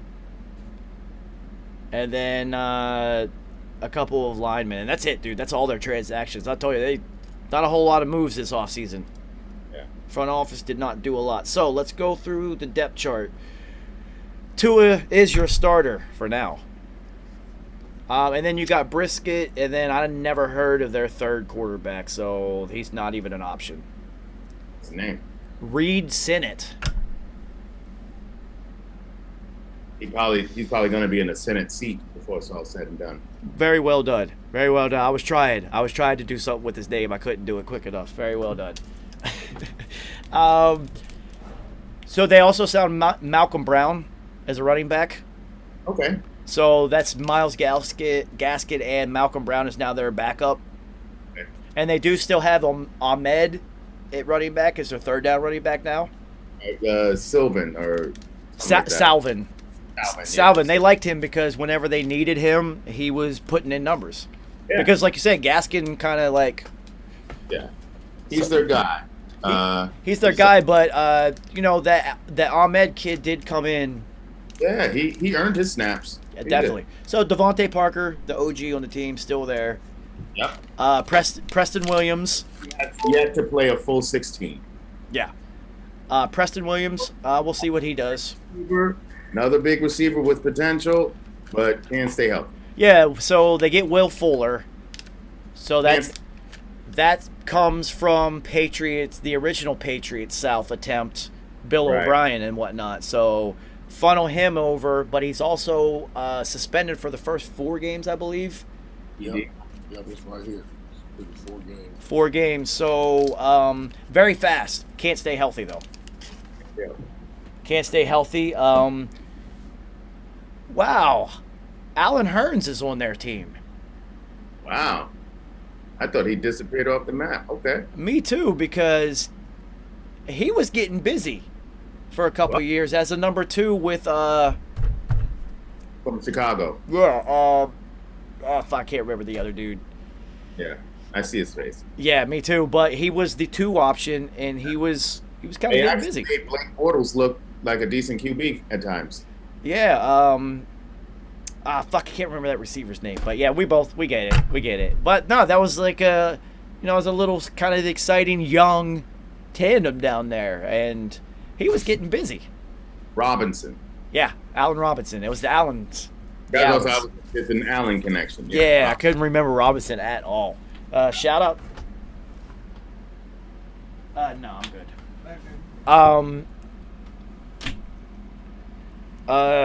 Fuck, I forgot what I was going to say. It was funny, though. Oh, yeah, see, exactly. Shout out to his banana cookies. Woo! Shit is fire. Got my brain a little bit slow. Nice. Tight end. Oh, the other wide receiver, Jalen Waddle, steps in. So if you have Fuller and Waddle, that's some speed. Yeah. That's some Big time. speed. Big time speed. And then Jakeem Grant Sr. Oh, Jakeem Grant. He's a great returner. Quick. That's what I was saying. Another fast guy. So He's about the one who's the healthiest receiver on that roster. yeah, I know. That's Everybody else is the all injured team. So we'll see. I hope they can stay healthy, but so far they have yet to prove it. So then Gesicki is going to take a huge step forward this year at tight end. Easy. He played very well. I used him in fantasy a lot. Well, it'll also be how Tua gets in the rock. You know, Well, we all know. good. Young QB loves that tight end. Well, you also have to look at the type of offense. If healthy, Devontae Parker is going to be your possession guy, kind of. But you have Fuller and Waddle who are going to take the top and safeties with them, so that tight end is going to be able to operate. You know, so Gesicki should, and I will be using him until he doesn't put up numbers. So behind him, Durham Smythe. Why do I know that name? Did they just draft him? Is that the guy you were talking about? Okay. And then Hunter Long is still there. Pretty solid backup tight end. He touted tight end coming out. Yeah. And then Adam Sheehan, who... He was wasn't he with the Bucs? Yes. So their tight end room actually looks really good. Okay. They go 4 deep. So I would look to them to have some two tight end sets, you know. use a lot of I was just about to say that. Go the New England route and you run the 2 tight end. Might as well. Why wouldn't you? I didn't know. Until looking at their roster, I didn't know they were that deep. That's their deep. Smythe is definitely someone who is another receiver tight end who can get busy like that. Yeah, so I mean, I didn't realize that was their deepest position was tight end. Trying to go through their offensive linemen. I don't know any of these people. Who cares? All right, defense. This was the positive on their team. You know, it's a solid. There's no like rock stars. It's just a solid group. You got to remember, quite a few of them opted out from Miami too. So the biggest thing that happened with them is they let Kyle Van Noy go, Right. which was odd, and he instantly went back to New England.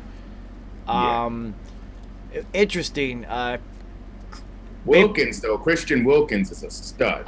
He's the first player on the list, so it's maybe because they are kind of loaded with youth there. So it's like, all right, you can go. So Christian Wilkins, stud. Jalen Phillips, put him on the opposite side outside. So you've got some. And then Benardic McKinney. I always struggle. He used to be a Texan. Yeah, I struggle saying his name. Ben Derek, something I think it's like Ben Derek McKinney. Yeah, something like that. And then Landon Roberts just got signed. These are, these see Texans, Patriots, all these former. Because you just make the phone call and be like, what's this guy like? Yep. Will he fit the culture? That's usually, if you're following the Patriots mold, it's going to be, do they fit? Yep. We'll teach them to play football. They're all athletes. Do they fit the culture? All right, so Emmanuel Ogba at line. Oh, yeah, Emmanuel Ogba, the one who played for was it with the Browns? Yeah, they pick him up. He can play. It was yeah. I don't really know the other linebacker, Jerome Baker. I don't really know anything about him. So Xavier Howard at corner. And he just got paid. Even though I think he's looking for more. Yeah, because the new the salary cap bump that's about to happen now in a few years. Everybody's kind of like trying to figure out how much of that am I going to get. Oh yeah. So right now, I'll try to remember. You have tight ends that are trying to reclassify their contract structure based on them not blocking. Oh, they're trying to do what Jimmy Graham did, Yes. like be classified as a receiver, try to get that receiver money. So you also have outside linebackers who want to be classified as DNs. Right, because they get paid. They get paid. So Yeah. you have that going on right now with the whole. Listen, unless your name is LT, the real LT, ain't happening, Captain. Yeah, it's not happening. So Xavier Howard, stud. Eric Rowe at safety, another former Patriots, former Texans player. Actually played pretty well for the Patriots, though. Did. Revived his career, so good for him. I don't know who Javon Holland is at the free safety. He must be relatively young. Because I don't know any of their backups either. They do have a guy named Trill. Shout out Trill Williams. Love it. Awesome. Love it, man. You definitely know he says Maine and Scrimp and Script Club and all that shit. So then they got Byron Jones that they picked up. Yep. At their other corner. So 2 studs at corner that they picked up. Yep. Yeah, and it's funny, Byron Jones, like he's skipping. He went from safety back to corner. Like, yeah, that's how you know you ill though. Like you have to be so athletic. Yeah, well, he struggled. Great footwork. Yeah, he struggled at corner. They took him from safety, tried to make him a corner because he was such an athlete. That didn't work out. They moved him. He goes to he went to Dallas, right? Yeah. Goes back to safety, balls out, and then now they got him playing corner again. But he's didn't he set a world record at the standing broad jump? Did. Yeah, like if you're setting world records at the combine, you're a fucking athlete. I know his vertical's well into the 40s. Like he's got super ups. Yeah. And I think they had stated something about him being one of the better deep ball defenders in the NFL. Got speed. Yeah. Speed and super hops. He sticks to people. Yeah. Super hops. So it'll be interesting to watch those two. So we were talking about, the teams that they have to play. Well, now you look at those 2 corners. That can do a lot of damage in controlling the flow of the game because you actually have 2 really good corners. You got 2 people who could actually match up. So it's not only you can focus and take out one guy. These aren't the best corners in the league, like elite Xavier Howard. He kind of is. Howard is. Yeah, okay. So you do have a guy that's going to... You got a guy. Okay, you got a guy. So now you have maybe one of the best second corners in the league, at least the most athletic. Sure. And what you can do, and seeing as how this is Patriots South, and I can guarantee you they're going to do that. Say you come up against a certain receiver that might be like ultra athletic. Have Howard switch over to the number 2 guy, move Jones over to the super athlete, and you can match up that way. So I would also look for Wilkins and Phillips, especially Wilkins, to put up numbers because guys aren't going to be open. Quarterback's going to have to hold on to the ball a little bit longer. Been getting that pressure anyway. At a D tackle, he's been good at getting QB pressures and sacks. So I feel like they drafted somebody else too. I feel like they drafted a linebacker. Oh, and like I just said, they also have Jason McCourty on their roster now, who could come in as a slot corner. Yeah, sure, that's great. And also allows you, once again, offense get tricky, try to move in the athlete into the slot. You can move Jones in and have McCourty go hold it down on the outside. He's already done that before. Very versatile. If they stay healthy, it's a really good secondary. Really good. I don't know anything about this Javon Holland kid at all. But Eric Rowe has proven to now be a serviceable safety in the NFL. Okay, he was another one. Patriots had him playing corner for a while. Yeah, I remember that. Because that was the kind of... Remember in college, he was good. Good in college. He was. So the Patriots had him at corner because that was the kind of time period where people were drafting really tall wide receivers, like Calvin Johnson, things like that. So they had him at corner because he was fucking tall as shit. And then after him was the guy from Seattle that was huge. No, the corner that we got. About to call him Lenny Walls, but that was Houston. The dude that just kept getting rough, like fucking holding penalties and shit. Like he was. Browner. Yeah, so Browner, after Rowe kind of didn't work out, we got Browner, and then we ended up winning the Super Bowl with him. So, all right, I'm going to shut this one down, re-up, and then we'll look at the rest of whatever the fucking Dolphins got. All right, so let me add in our third section. 7 Day, what up? Medals, fuck, what up, homie? The Dolphins, as a Patriots fan, I fucking hate the Dolphins.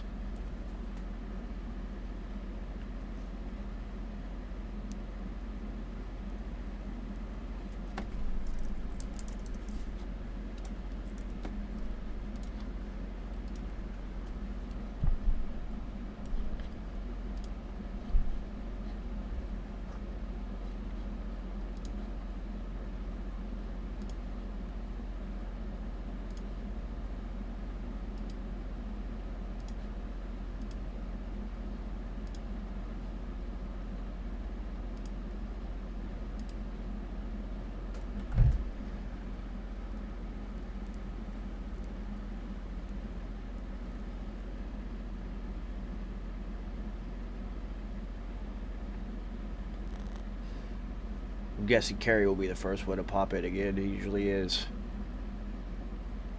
I never timed it. Basic. What up, babe? It's always Kerry. Oh!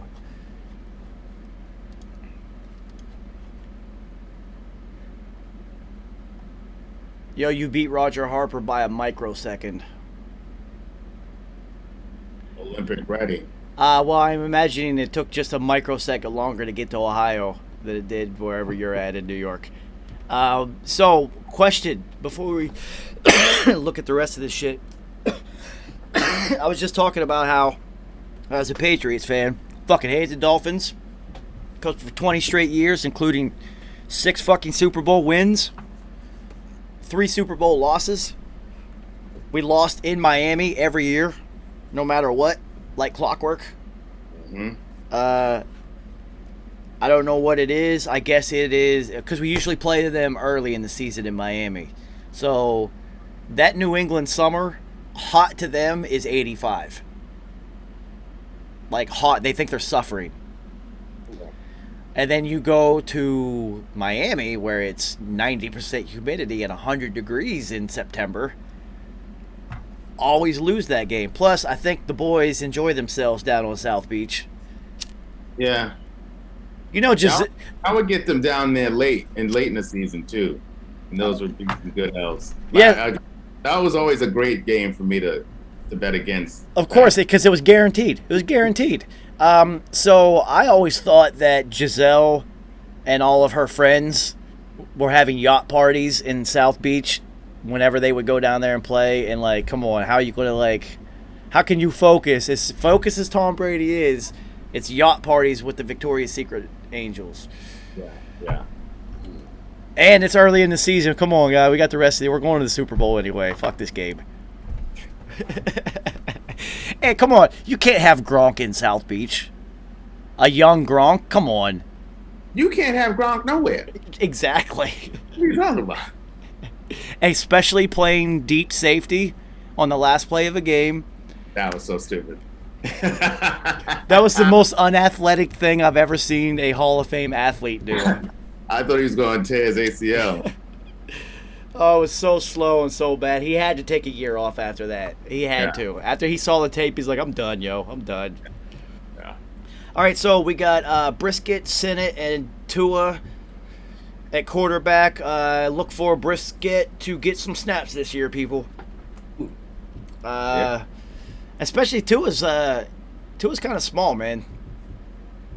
He is. And he tries to stick it in there, which that's hard. Like, quarterback. He damn near got his hips knocked off in college. What do you think is going to happen up at this level? All right, so here's my question to you two. We talk about this often.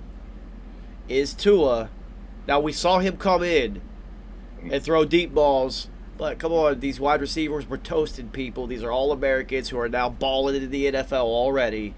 Is Tua a product of the Alabama offensive machine? Or can he really do it? He's shown accuracy, definitely already. His problem is he still falls into that habit of holding on to the ball too long. You can't do that in the NFL, man. Can't do it. So it's definitely got him into trouble last season, and so they have to break him. That habit must be broken. Once he does that, I mean, what would really help him, I'm trying to think if Gaskins is really a receiver out the backfield, or is that more Salvin? If he had a back out the backfield that he could really trust rock to, and he leans more heavily on Gesicki, or he has a third down receiver that he could trust, then that'll really help that out. But he's going to see that speed. I think the trouble is him having Fuller and Waddell, and then having that speed. He may start falling into old habits of trying to hold on to the rock so he can create the big play. All right, so there's two things that in the NFL as a quarterback that you have to do one or the other. And the ultra elite, Aaron Rodgers, Patrick Mahomes, Josh Allen is kind of flirting with this. There's very few who can do both. Like, very few. Michael Vick could. Yeah. So you either have to... Even Donovan McNabb. Yeah, well, I forgot about McNabb. McNair, 100%. So you either have to, when the play breaks down, be able to make something out of it. Romo, I got to give it to him. That bastard would shit all the time. He was a wizard. Doug Flutie was great at it. But, you know, like, you make something out of nothing, because it's going to happen a lot, or can you fit it into tight windows? And he doesn't attempt tight windows. I think that's what he should do more. He's the type to try to make things happen. I think he should take more advantage of his accuracy, and just how when Baker stopped trying to make things happen and he just went for the accuracy, you saw the shift. See, that's what I'm saying. As a quarterback, you usually can do one or the other. In the NFL, you have to do one of those, because those windows. Being a smaller quarterback. Yeah, those windows are so small. It closes so quickly. You don't have guys running 7 yards in front of somebody. Those are easy throws. Because you remember what happened to Tony Romo, even though he did make some hellified plays, you also remembered what the price was. Getting hurt a lot. Knocked out the league. A lot. You know what I'm saying? Dude, he took that one. Yeah.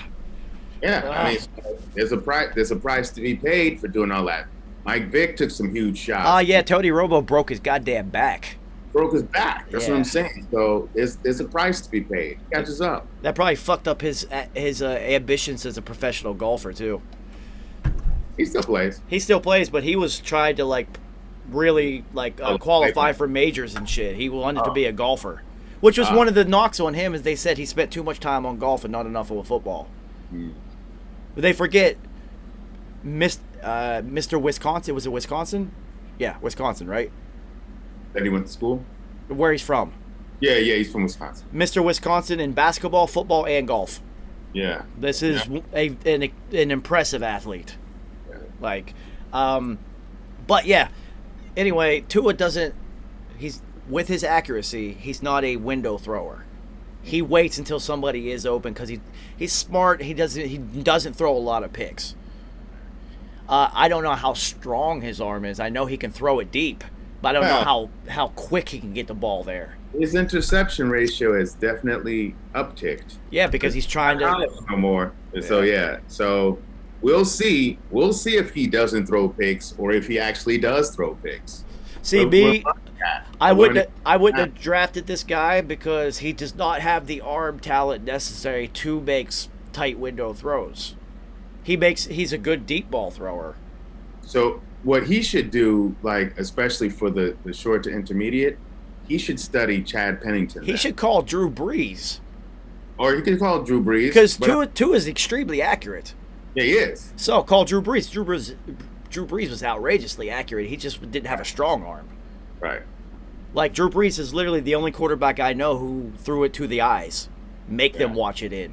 Mm-hmm. I thought that was genius when I heard that. I was like, oh, why doesn't everybody do that? Fuck, everybody throws it to here. Throw it here. Yeah. So smart. All right, so Malcolm Brown, big pickup, Texas running back. 7 years in the league, still getting it busy. Yeah. Big guy. He's a big guy. 230 pounds, 225.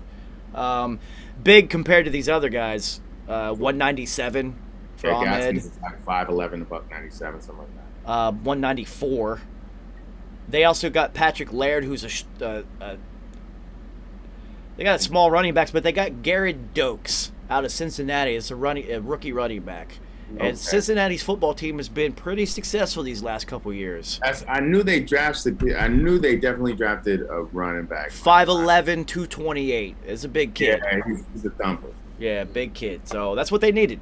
And then let's see, everybody's got one fullback. They got the fullback from Alabama. 6'2", 250. That is a big motherfucking dude. Jesus Christ, that's a big fucking fullback. Trying to cram. Jesus. All right, so trying to see Robert Foster plays for them as a wide receiver, former Alabama guy. Let's say that name sounds familiar. Okay, Alabama. Yep. Will Fuller, Jakeem Grant, Alan Hearns. I still can't believe Alan Hearns is there. 7 years been in the league. 7 years. He did have a window of playing well. He did. And then it disappeared quickly. I think that was a case of him playing well, getting some money to go somewhere else, and expectations of being the guy when you're not really the guy. Allen Robinson was the guy who has proven he is the guy. Mm-hmm. So some guys are literally best as Robin, not Batman. Let's see. I don't know. Well, Devontae Parker, Jalen Waddle, and Preston Williams, all 6'5" of him. I know. People just makes you mad because he'll have like a game where he's flashing, he's dominating, and then just he'll disappear. Yeah, didn't he have a game where he had 3 touchdowns or something stupid last year? That's what I'm saying. He had 3 touchdowns. He was Deboing. It's like you could play like this all the time. I don't know why you don't. I don't understand. Yeah. Who knows what somebody said to him? Mental breakdowns in the week of practice or something, or he doing something. 3 touchdowns, don't go to him after that. That's something going on. Yeah, it was really weird because you're right. I remember that because I believe I had Gesicki that week for fantasy, and Preston Williams had 3 fucking touchdowns out of nowhere. I'm just like, hey, what about that guy? Throw it to that guy. Throw it to him. Fuck that guy. Whoever has that guy won. Shit. Getting busy. Yep. Adam Shaheen. Shaheen. Yeah. I like this guy. 6'7", 260. It's a big fucking dude. From Ashland University. How the hell he ended up there? Grades. Probably didn't either grades or didn't play football until late. Didn't play anything. Yeah. He just wanted to. They probably just made him be like. He probably played basketball or something or tried it, and they probably were just like. Maybe this was the only place that let him play football. Maybe. But he made it 6'7", 260. That's a big fucking dude. But he did play solid as their second tight end last year. Yeah. That plus 6. That's a big end zone target. Big. That's huge. Yeah. Durham Smythe, former Notre Dame tight end. Another big guy, 6'6", 250. Oh yeah, that's what I'm saying. Yeah, he's yeah. I like him. Athletic.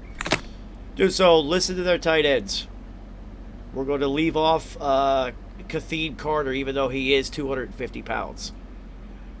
6'5", 250, 6'6", 250, 6'5", 250, 6'5", 260, 6'7", 260, 6'6", 250. Those are their tight ends. Those aren't linemen. Monsters. Dude, they are huge at that position.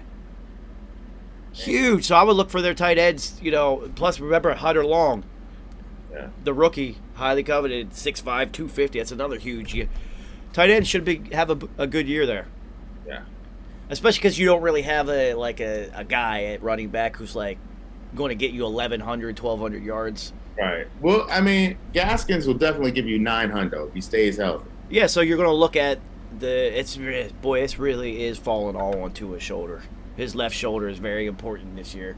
And So he needs to learn how to slide and get rid of it. Yeah, just pull the trigger, man. You're extremely accurate. Oh, he's trying to be a hero. Don't try to be a hero. All right, so let's look at some stats from last year. Fitzmagic no longer there, even though he came in and cleaned up and actually had a better year than Tua. Mm. Yeah, it happens. Tua, 20 sacks. That's in 10 games. That's holding on to the ball too much, kid. Too much. And that's why he got yanked. Only 5 picks though, so, but only 11 touchdowns. That's Because he wasn't letting it go. He's not just not throwing. Only 190 yards a game, just not throwing it down the field. 6 He yards, wasn't letting it go. 6-yard average. Just literally not throwing it. Rushing, Gaskins, almost 600 yards last year. Only 10 games. A lot of injuries on this roster last year. He was hurt like 6 games. Yeah, that's how they found out. Ahmed was like, okay, he Yeah. came in and he's little. Ahmed's little. He came in and got busy. They did have Matthew Breida, who also got hurt again. Right, again, he can't stay healthy. Can't stay healthy. And then they had somebody named Washington who's no longer there. Oh, yeah, that's the one who came over from Kansas City. Yeah, and then they also had Jordan Howard, who only played 5 fucking games and is now gone. I forgot about this. A lot of injuries. Receiving-wise, Devontae Parker, of course, he led their team. Only 800 yards because they're not throwing the fucking ball. Gesicki, 700 yards, 6 touchdowns last year. I would look 900, possibly clipping 1,000. It's hard for tight ends to do that. They kind of are doing it now. Kelsey's consistent at it.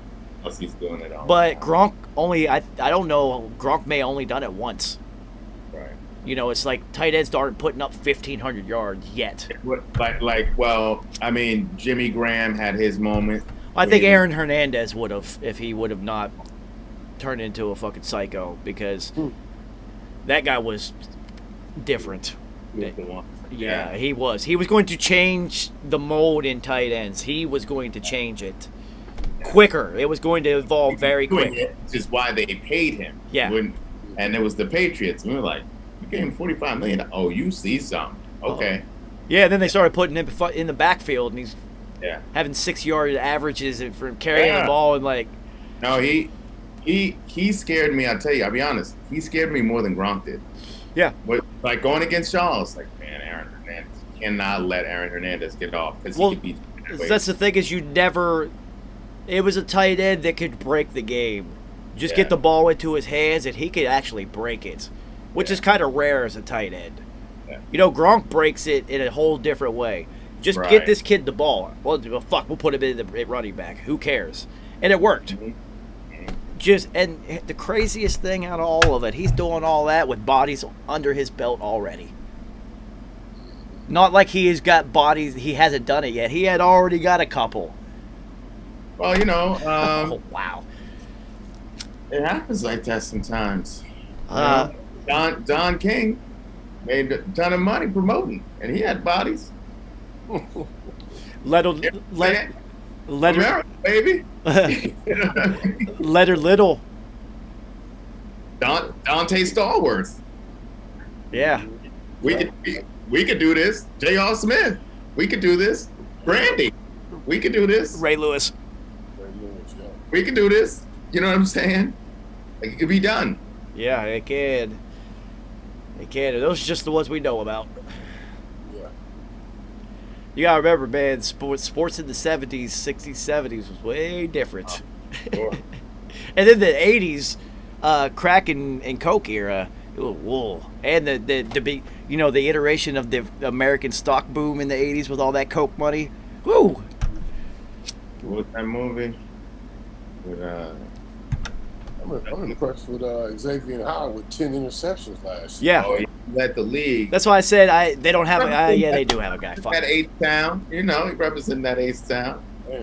And also former teammates coached him at DBA. Also 20 pass defenses on top of 10. So that's 30 successful pass breakups. Let alone all the times the quarterback said, "Oh, nope, he's not open." So there's a reason he made that contract. So not only is that a lot of pass defenses, it's funny that the teams kept targeting him for some fucking reason. What are you doing? Maybe he's really good at baiting the quarterback into throws, is what I'm guessing. He's probably on their best receiver. all the True, time. but he's also good at. Dion was really good because you're not going to throw at Dion.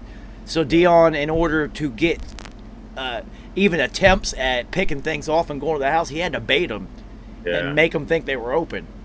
So I'm thinking he does that because that's a lot of fucking interceptions in an NFL season. That's impressive. The only That's a wide lot. receiver, I saw Dion couldn't bait was Marvin Harrison.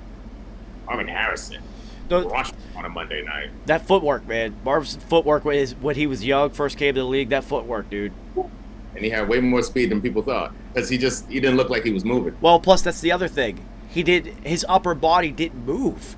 Right. He didn't really like how fast he was going. You had no idea, and you also had no idea which direction he was going. He ended up in the Hall of Fame with that. Speaking of questionable activities off the field, there's another one. Oh yeah, for sure. Marvin Harrison. Oh yeah. I've been watching son at Ohio State this year too. His son getting a lot of hype right now. Oh yeah. Oh nice. Yeah, he's in Ohio. Nice. Is he also a receiver? Yeah, freshman receiver. You know? Okay. Now I'm going to watch them because I want to see. I love to see the juniors get out there and see if they play like their dads did. It's always really interesting. His route running immaculate. His hands immaculate. Hands catcher, but I'm telling you, his upper body. I don't think I can remember a receiver better at making every single route look exactly the same. He did. There was zero wasted motion. Zero. Yeah, efficient. That's a good way to put it. Because for some reason he's like Jerry Rice. He just runs as fast as he needs to. Mm-hmm. What's his 40 time? Doesn't fucking matter. But then you couldn't catch him. Yeah. Crazy. You just couldn't catch him. Once he was out, he was out. Jason Williams. Oh yeah. The basketball player. I know. Yeah, we forgot about that one. I had a night with him one time, inadvertently, the Lower East Side. Yeah, I love New York. Things were interesting. All right, so my favorite part of Gray Matter. I don't know why this is so amusing to me. Top of your head, without looking at their roster or without their schedule. Next season win-loss total prediction.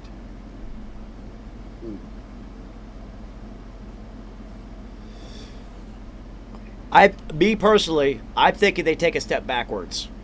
I know. Surprisingly. I feel like every single time I'm like 7 wins, about 7. I think I've maybe given one team double-digit wins so far. Well, we started at the back end of this. We're now getting into those teams that were the back end of the playoffs. So they're going to be around 500 or more. With them taking a step backward, it's going to be like 7. Plus, we have an extra game, which makes it, we don't say 6 or 8, which is a huge break in the NFL. It used to be. Right. 8-8 was like, all right, we went 500. 6-10, we're getting a high draft pick. Now it'd be 7-10. 7-10 is different. 6-11 is a bad year. Maybe with the defense and then just the will of the coach can get them to 8. Because sometimes those victories, there were a couple just Brian Flores victories out there last year. I will give them that, but I'm going to go 5. Whoa. I think the Patriots actually take a step above them. And then, yeah. Man. And that's going to hurt them. And like I said, I think possibly early or maybe Tua struggles early, and they're still going to try to ride with him. It happens, maybe the Jets sneak one in on them.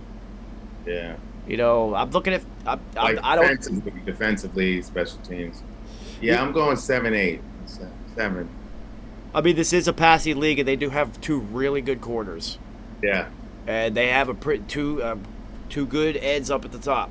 And Jakeem Grant is a hell of a return guy. So if he could bust like a punt return, which I think he did last year, you could get like a special teams defensive victory. You know why I'm going backwards? The one thing that turned their season around and made it like, all right, we can get some W's, they don't have anymore. It's just gone. The magic is gone. You don't have the closer to come off the bench, so you're now riding with this kid. You do have Brisket. But Brisket, we told you, Brisket, he doesn't win you games. So Fitzmagic would come off the bench and win you a game. Yeah. He'll make a couple miracles happen. Brisket doesn't do that. Brisket is another I'm not going to make mistakes quarterback. They have 2 of them already. Right. So what happens if they need to press the gas and really start to force it down the field because they got behind early? Maybe they go straight to the Senate. Fuck the local courts. Take it to the Senate. You could do that, but so also you're looking at if you get, even in the season, you get behind early, wins and losses, and it's like, oh shit. So you start pressing as a team, and the offense starts trying to press more, and you abandon the run game and the tight ends possibly, and now you basically fuck up your whole season. It could be a disaster. If I'm this kid Senate and I'm third string and I get to touch the field, best believe I'm going deep. I'm like, what? Chucking it. Draw, bitch, draw this. We drawing this shit up right now. Preston Williams, you're 6'5". Go get this. I'm not going to get another shot. Yeah. Roger Harper, what do you think? Deep. I'm gonna give him 9 wins. I cheated. You guys are great at this, but I look at the schedule. I'm gonna give him 9 wins. All right. Yeah, okay, you went 9. I went 8. All right. Let's see what. All right. Shake them out. They start the season at New England. It's not happening. Cam's going to be healthy. That's a loss. Buffalo lost. Then Buffalo comes to Miami, though. This is Buffalo going from Buffalo's climate into that September Miami. That will be a test for that Buffalo team because, listen, the Patriots literally won Super Bowls the seasons they went down there and lost because of the temperature change.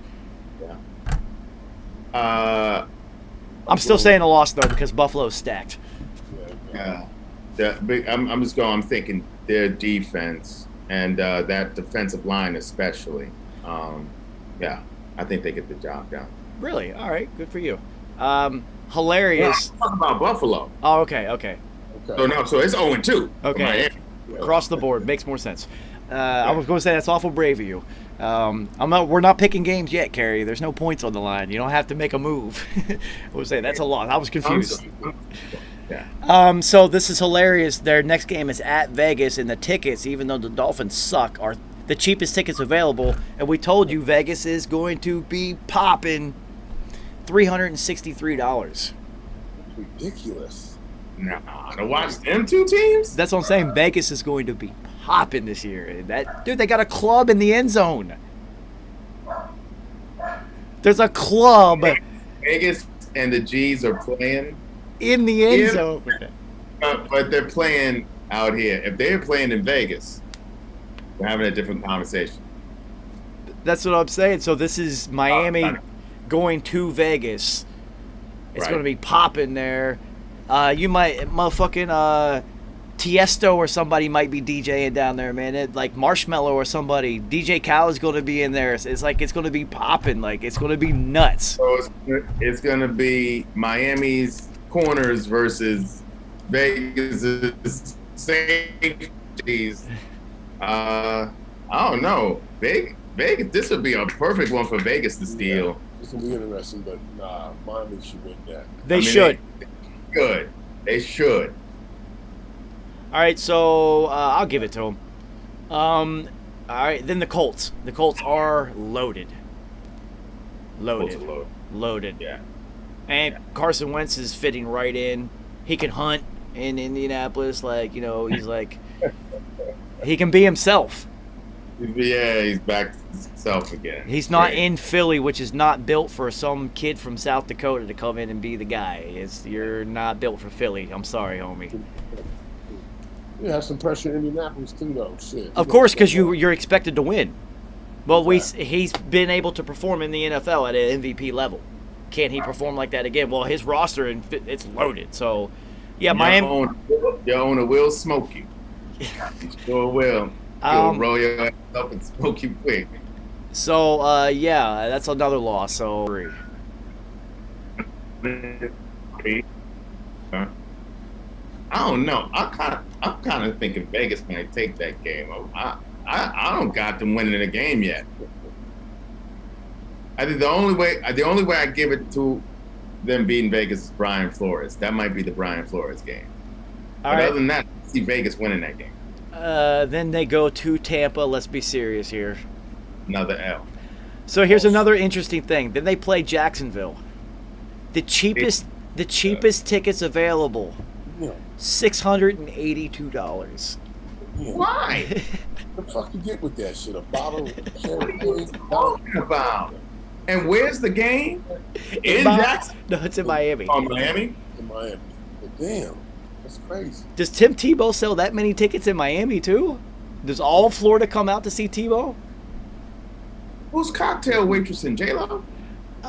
Dude, that's incredible. This is hilarious because then they play Atlanta. They should get that one. Yeah, they should. Then they play Atlanta in Miami, and tickets are $47. What the fuck is going on with Jacksonville? It's Tim Tebow, dude. He's selling out Florida games. Damn. Well, I mean, also, Trav, let's be honest. Trevor Lawrence is, they want to see that Walking Trail commercial. Well, that's also Trevor Lawrence in Florida still because it's Miami. Right. So, That's what I'm saying. yeah, they'll say Jacksonville. They should get that game. So they finally got a victory. That's 1 in 5. Atlanta. They should get Atlanta. It's in Miami. Yes. Then they go to Buffalo. That's another loss. So now that's 26. And then they play in Miami the worst team in football, the Texans. That's a victory. Yeah. All right, so then they play Baltimore. 3 and 7. Yeah, that's a primetime game too. That's 8:20. Baltimore's ready to roll this year. Yeah. Then they go to the Jets. So they don't play the Jets early. So by this time, this is they should get this game. See, this is what I'm talking about. This Kerry. This is why we're going to go to Jets games. $29 for that game.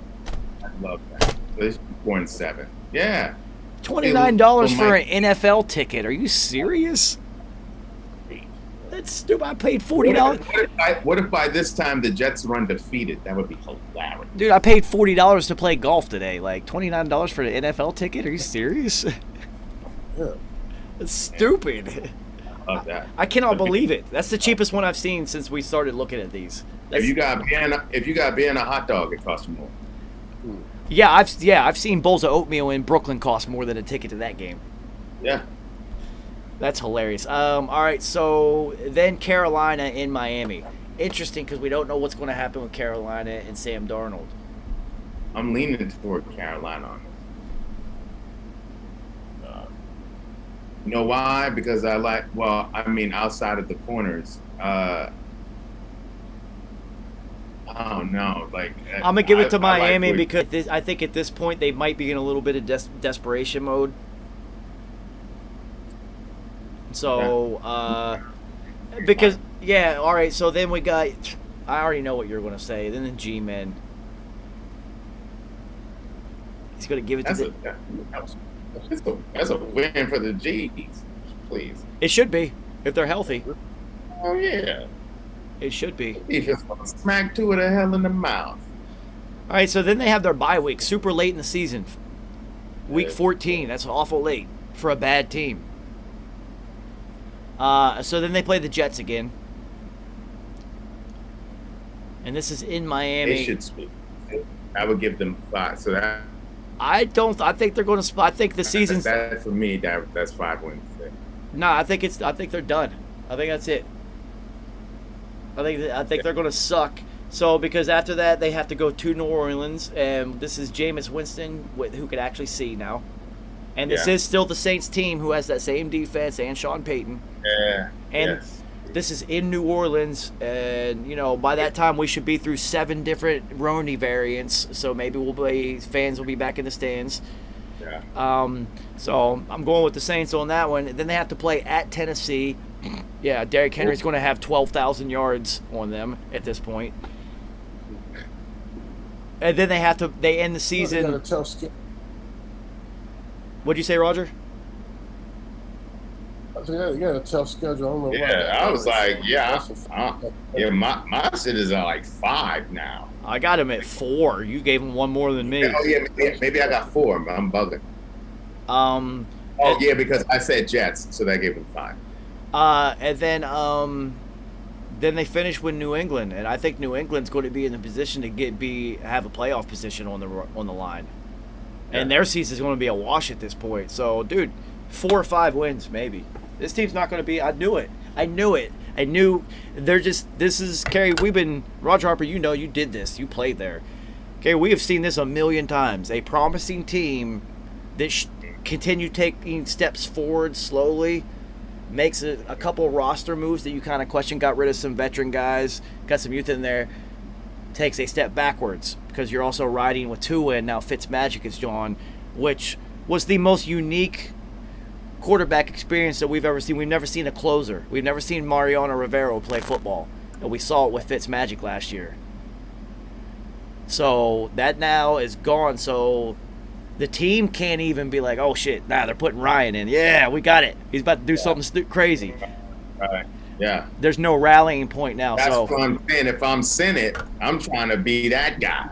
I'm showing them that if I get one snap in practice, it's going to be 80 yards downfield. I know if I'm Senate, what I'm doing, I am growing my beard to its thickest level before the season starts. I'm going in there looking like Fitzpatrick. I'm giving Roger Harper a call and saying, "How do you get your beard like that?" I'm trying to get some snaps. Yeah, 5 wins. 5 wins. Hilarious. Again, preseason tickets $9. These are hysterical. That's so much fun. Nobody's going to go to this preseason anyway. But it's funny because the preseason is and there's only 3 of them now. So you're looking at literal, like, it's condensed and it eventually will only be 2. Those 2 games are going to really count for the roster. Yep. It usually does. The first game is just to see what they got. Last game, the starters play the last game just to get ready for the regular season. Right. But that third game, yes, that's a short period for those guys to try to prove themselves. Yeah, that third game is usually a real big deal. Yeah, you better have some stats. You usually 3 plays. You better flash all 3 plays. That's what I'm saying. You would see some guys that would make rosters because they would get 1 shot or 2 shots, and they might bust something out and be like, "Oh, that guy just made the roster." Look at what Victor Cruz did. Yeah. Like, is there any preseason story better than the Victor Cruz story? Yes. And then he becomes a Super Bowl champ. You know what I'm saying? Like, yeah. Yeah, you know what's crazy? So I played in an all-star game with Quincy Wilson, running back from WVU, who got drafted by the Bengals, and he led the NFL in rushing the preseason his rookie year. Is that something? Well, no, that was the same year that like 19 Bengals got suspended. Do you not remember that year that every single one of their players was getting arrested and suspended? I do, yes, because it was like the convicts. Yeah, it was the convicts. So those weren't tiger stripes; those were jail stripes. That was the thing. So Quincy, in the off season after his rookie year, got into a fight at somebody's wedding and got arrested, and that was it. His NFL career was over. No team. You have to know that you can do that. You didn't get drafted. You're not a high draft pick. No, you can't do that. Yeah, that's what I'm saying. I've seen it. A couple of people that I got to play with that did make it to the NFL, like Quincy, and then Donnell Anglin, same thing. He got appendicitis. Was the Cowboys' starting nickel, got appendicitis, and had to sit out almost all of camp. And they're like, "Yeah, we can find 10 guys like you. Yeah. You're an undrafted free agent out of a Division II school. We got more of you." And he never got another shot. No call. So it's quick. So the preseason game, that's very important for these guys. Oh, yeah. This might be the only opportunity you really get in full speed football. Because you guys both know, and I was one of those guys, some people are gamers. Sometimes some guys, practice just isn't really it for them. And Baker Mayfield has been heralded as that, like, just get him on the field, like, let him play the game. You know, I gotta, you know, it's some practice, man. Fuck, it's Allen Iverson. Fucking practice. Fuck, it's practice, dude. Fuck practice. This shit sucks. It's hot. My body hurts. Gotta eat some Toradol. All right, so yeah, the whole narrative of this is the Dolphins fucking suck. Going to be a long season for them. Gesicki will probably have a big year though, and the other tight ends, but their schedule towards the back end is pretty fucking tough. Pretty tough. So yeah, we're running out of time. Yeah, I'm gonna go. We have next week. Who knows? Who knows? I'll let you guys know before we actually do this. So I think it's. I mean, we're getting into playoff teams at this point. So this is like the worst of the playoff teams, honestly. So we'll see. All right, guys, I appreciate it. We'll be in touch. Somebody text me and remind me tickets because I smoke a lot of weed and I keep forgetting to get the tickets. Gotcha. So. I need to hook up on a hotel stay too. You got to hook up. Yeah, we'll figure it out. I know some people. I want to start booking some stuff. I already got my ticket, so. All right, so yeah, we'll figure it out. All right, gentlemen. Peace. All right, everybody, I appreciate it. Flea, you already know, homie. I will see you guys.